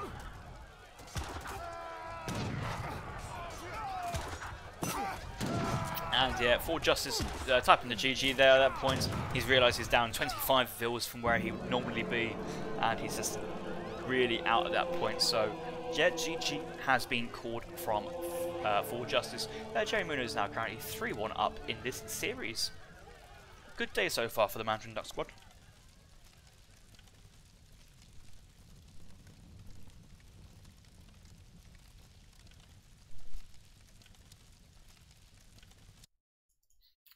Let's look at the villagers. You can see many villagers going down. Fishing boats coming in early in Age 1, but 2 batches of 4 vills helping Japan eco, but once Jerimuno pushes in with that mass, the villagers quickly fall away behind it. Military population is not even close. Obviously, Mace Sultans they're quite weak units, so 10 Mace Sultans is like the equivalent of maybe 6 Expos or 5 Longbows or 5 Yumis, 6 Yumis, that kind of area of units. But it pushed in with a mass of about, at that point, 29 units versus 11, 10 Maces and 19 Coyotes versus, was it like 11 Ashes, Minutemen possibly? It wasn't much. And then just swamped in with more reinforcements and just more kills for the Aztec player, more XP. XP feds the shipments again for the Aztec player. More shipments came in behind it, and 10 Mace, 6 Puma, 5 Coyotes, 600 coin was shipped to train even more Pumas. So kind of a different way of sending Pumas. 9 Mace reinforced, so you can kind of say 5 military shipments sent back to back after 700 wood, 600 wood for housing. But also, Mace Sultans were produced and Coyotes trained off the wood. Just all these shipments coming in so fast for Jerimuno. And that was also thanks to that early H1 trading post. So that trading post has really helped. That Warrior Priest dancing has really helped. And you can just see he's just so far ahead in that shipment counts and momentum. even gathering more resources, obviously helped by the crates at this point. Japan was gathering more resources while those 4 villas were working, but once the army came in, villages going down, idle villagers around the map. Not many shrines as well. 60 shrine pop. I didn't see many shrines out on the map. So yeah, quick win for the ASEC player there. Feels tough picking Japan as first civ, and he's having to pick civs first.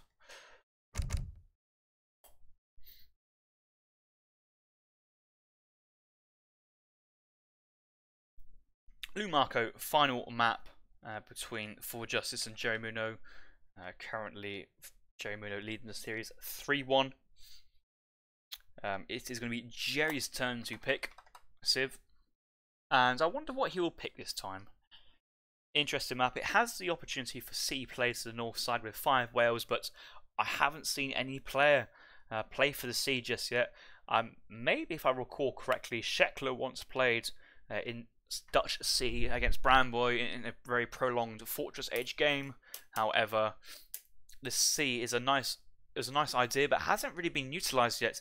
Maybe Jerimuno can bash out the Portuguese and try and play for that, but try not to hold our breaths too much for this instance. 3 trading posts are around. Extra wood crate spawns regardless of the crate start, so you could have for example, 300 wood as German, 400 wood as the British, 500 would start as the Ottoman civ, so lots of potential high eco starts for both players, but high eco could also just mean earlier age ups, more aggressive playstyles, so plenty of options here.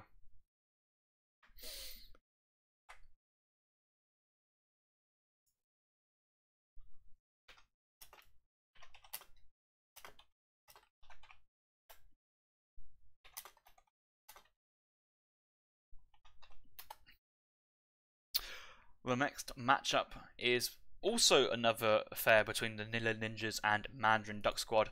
It is the turn of I Am Turk versus Maito. I Am Turk playing for the Nilla Ninjas, Maito playing for the Mandarin Duck Squad. I believe these players were in the same teams in the previous ESOC Premier League. I will have to check the ESOC Premier League 1, not right now, but just checking the teams for MDS and Nilla Ninjas. And yes, Maito is representing the Mandarin Duck Squad. I Am Turk playing for the Nilla Ninjas. And so we should have another high level match coming up in about 2 hours time, 17 GMT, 18 British summertime. So I hope you guys stick around for that one.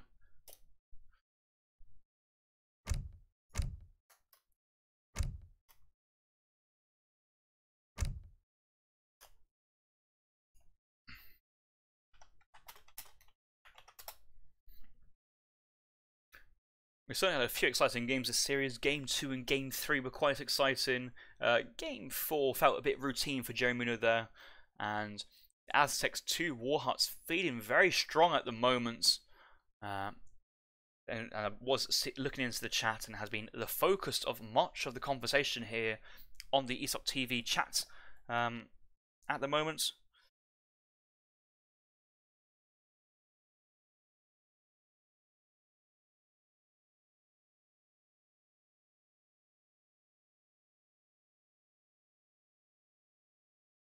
I think quite a lot of players are suggesting that I think Forjustice should have gone for a few wars and gone for a Yumi Naginata style, and certainly gone for an earlier stable into Naginata's. Nagi's very strong versus, obviously very strong versus Maytoltons. I think they do relatively alright versus Coyote runners, but it's the Yumi archers is the real bulk of your army at that point.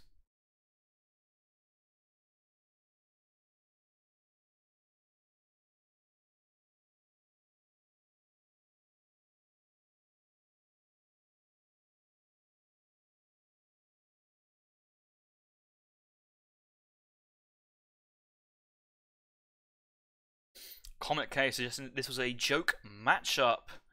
ESOC Patches does strive for balance as much as he can, however, this time unable to do so. Oh, Bellbook has invited me to a custom game. I will have to turn his invites down for the time being and lets him know that I'm casting. But as I'm casting the final game, maybe he can work that one out for himself.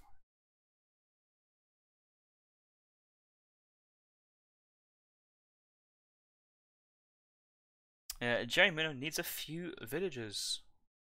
Chandler, I hope Harrison's getting paid for all his casting. I hope so too. No, I don't. If I'm not casting, guys, I'm basically sat in the chat with you, watching this. Then all I'm doing is just talking. It's quite an easy thing to do, as you may have noticed. I may talk a lot, but actually, it's fun casting. You get more involved in the game. Sometimes when you're watching ESOC TV, you get a bit distracted by balanced conversations in the chat. However, if you're actually in the game with the lobby and the players, you're in the moments, and you just feel the tension what the both players are going through. But, you know, if you want to pay me, Chandler, I'm very happy to give you my PayPal.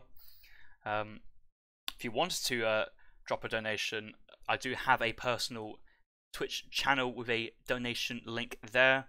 I may be doing some more personal streaming once the EPL2 stat was down, but for the time being, I'm essentially ESOC's property. ESOC's charitable property, shall I add. But no, bit of fun. Lots of games on the EPL2, so it's a good time for Age of Empires 3, I think.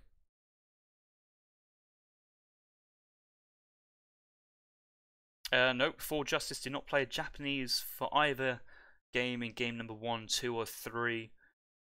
Yes. Jerimuno's gone auto-locked. He could have said auto-locked and then gone off for a few minutes, but it looks like he was talking strategy instead of going for a comfort break.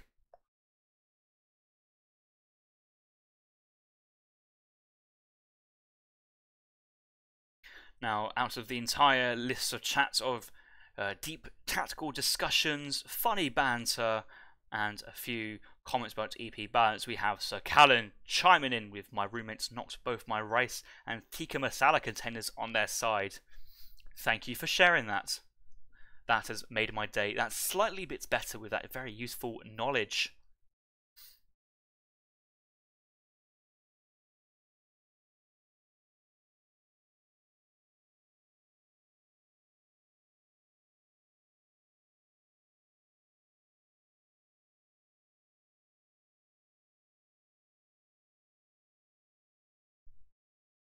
Is Forjustice around?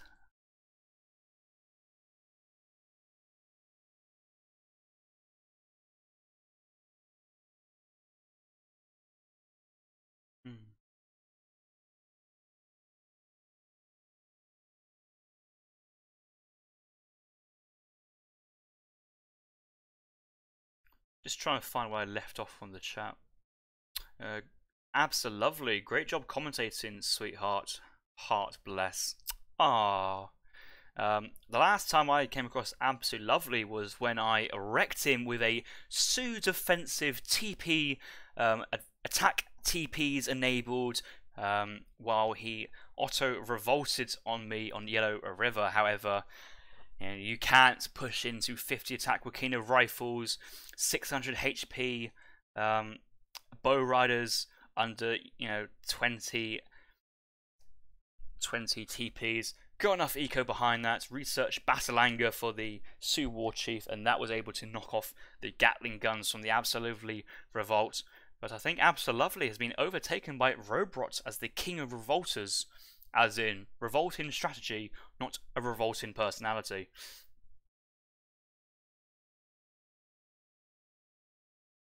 That sucks. If you wake up next day, try wake up and then watch the Twitch stream and try to avoid any spoilers to enjoy the Iron Circ versus Maito to the max. Scores currently 3-1. Forjustice has now picked the Chinese Civ, finally. Yeah, Bellbook out. Yeah, Bellbook disconnected from me this morning. RE. I do have a print screen of that actually, but I'm not too sure if I saved it. It doesn't matter. He tried to play India versus my Dutch, and I did successfully defend his early 4-sour 5-sepoy play.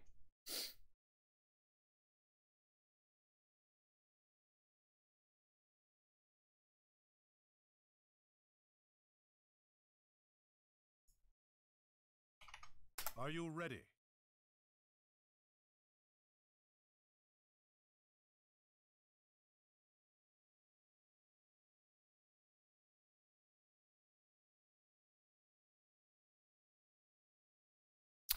Looks like King of Oswin's now got a new fan in the chat. Akila Kreitz saying he's a big fan of King's games. Love watching him play his games. I'm sure he refers to defensive Japanese play styles.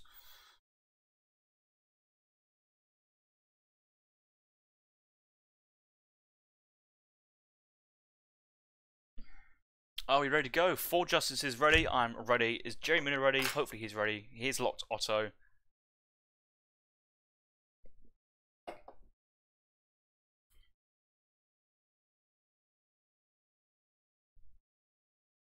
Ottoman versus China, though. I'm not too sure Ottoman can really go all in Janissaries. You know, the Chinese do have the H. Canoes, they have CM, Minutemen, the Monk, Summer Palace, Mandarin Duck Squad, Old Hand Batches, 700 Woods. Lots of tools to defend all in Janissaries. Maybe Jan Abus could be beneficial for Jerimuno. Maybe the TP line is what Jerimuno is after and wants to control.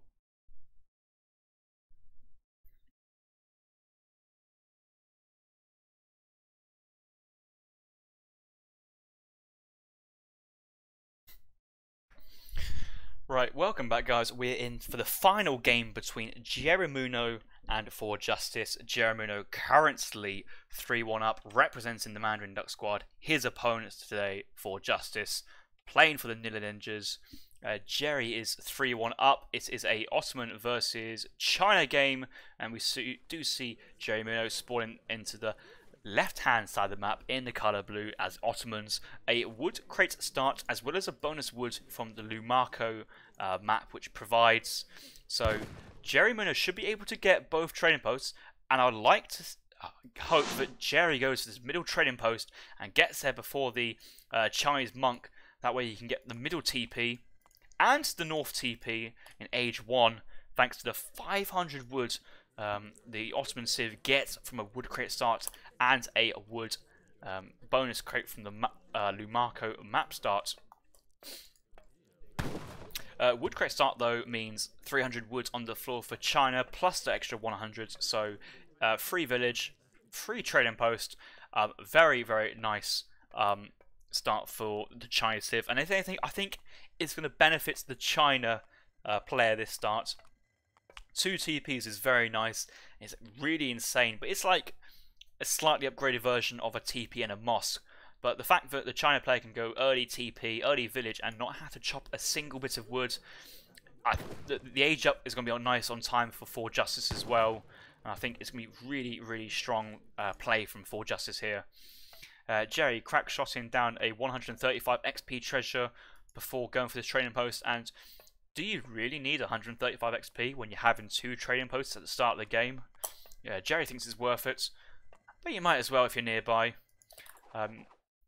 He did scout 75 wood though.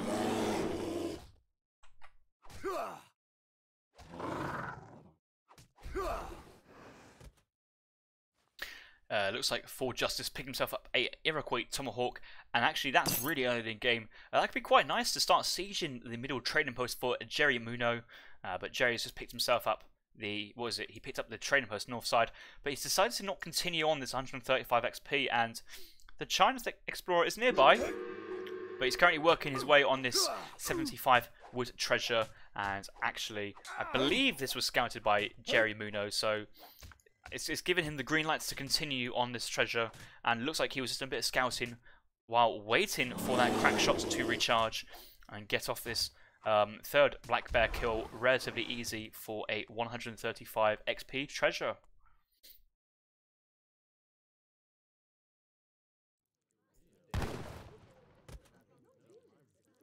This map's usually very mirrored for hunts. You can see mirrored hunt, 3 in the center, 2 up north. Ooh, coin mine missing here though. 1, 2, 3. So you have 1, 2, 3, 4. So Forjustice is missing his 5th coin mine. The 4th coin mine is neutral players in the middle. I don't think it's gonna matter too much this game. It could matter. That's really unfortunate. However, this map usually spawns well, but there's so much coin available closer to base for Forjustice. Hopefully it shouldn't make the greatest of differences. Right, quartermaster stage up from Jerimuno, so that's 400 wood. That should provide wood for the stagecoach, or he could go barracks, barracks artillery foundry. He has no mosque at the moment, no market as well. That would very useful, but has 2 shipments already on the age up, and could be going for something like 700 wood to start off with, and then maybe 700 coin to help kickstart that production. Don't see any forward villas though. Okay, 2 villagers now moving forward for Jerimuno to that middle map of Lumarco, looking to take a map control over these 3 nice big hunts of the Guanacos, but also wanting to try and tear down Forjustice's own trading post, it looks like.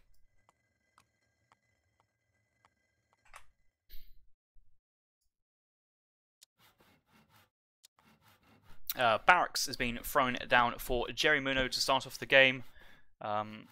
He should have an extra bit of wood, but he spent 100 wood on a house, and he's thrown another house topside, so no stagecoach in just yet for Jerimuno. 2 houses in the barracks.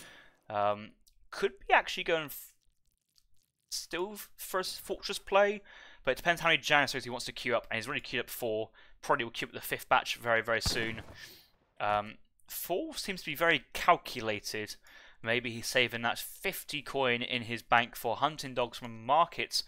But you do have, 40 XP in base, 30 coin in base as well, just by a cougar. So that'd be quite nice for if the Ottoman Explorer is nearby. But the Ottoman Explorer's already been taken down, and that was due to the converted guardians of the Iroquois Tomahawk in the 2nd age, doing lots of damage to Jerimuno's Explorer. That's what really puts the Ottoman Explorer down.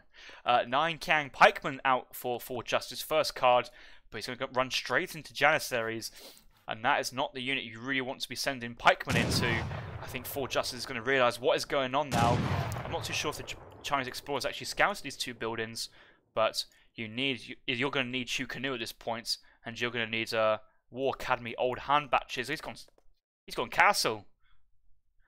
Is he going to go for the black flags? Is the Ming army?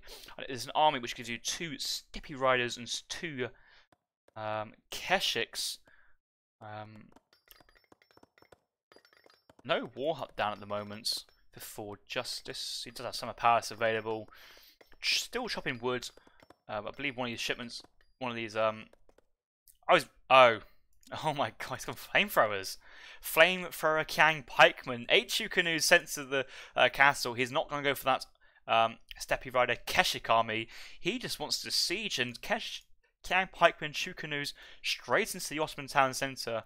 Unfortunately for Jerimuno, his army is on the other side of the map, but Abus guns, 5 Abus guns, lots of Jans, 3 Hussars out in the field.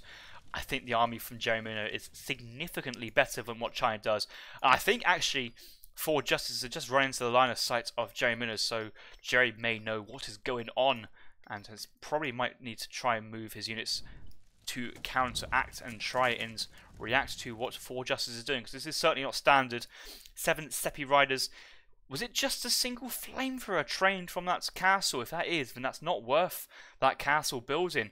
1 flamethrower going in, doing 20 siege every single, how often it fires, and you can see it's sieging down pretty fast. I have to give it. The flamethrower is somewhat decent of a artillery unit versus buildings. 1 house going down though, shouldn't be the end of the world for Jerimuno. He does have the 2 TP stagecoach to the north side. Stagecoach not just in yet, maybe being researched, but Kang Pikeman, Chu Canoe, and a few Steppy Riders. You can just see the entire Otto army is moving back towards. Minutemen should be called soon at some point for the Jerimuno. Yeah, Minutemen being called out. Minutemen working down that flamethrower straight away. And I think these Steppy Riders are still classed as siege units as well. The Aztec Puma's been changed, but the Steppy Riders are still siege. So Minutemen, good counter versus Steppy Riders. We have Janissaries on top of the Chu Canoe. Hussars have already gone down, it looks like. We do have a Keshik army probably taking down those Janissaries, but Ames guns joining the fight behind this. And Janissaries just want to cut off their retreat behind this. 2 more flamethrowers. Nice reinforcements for Forjustice, but these Aegis guns should absolutely Shrek these guys. 200 HP per volley. Good split there for Jerimuno. So 3 volleys, both flamethrowers down. All the Chukinos down. And now it's 32 military population versus 4. I think Jerimuno is in a comfortable position at this point with his Janissary Aegis mass. Oh dear, for Forjustice. Good idea, but it all fell apart there. I think in this matchup though, you had the TP to the north right for the Jerimuno barracks, artillery foundry all on the floor, but pushing out with 1 flamethrower from that castle was just not enough. Looks like Forjustice is suggesting it was a bad game, but well played though. I think Forjustice realising he had the idea, wasn't a great idea, but wishing his opponent well though for that 4-1 victory. Highlights certainly game number 2 and 3. Jerimuno picking a 4-1 win for the Mandarin Duck squad. I'm sure Vienier will be very, very happy with that result.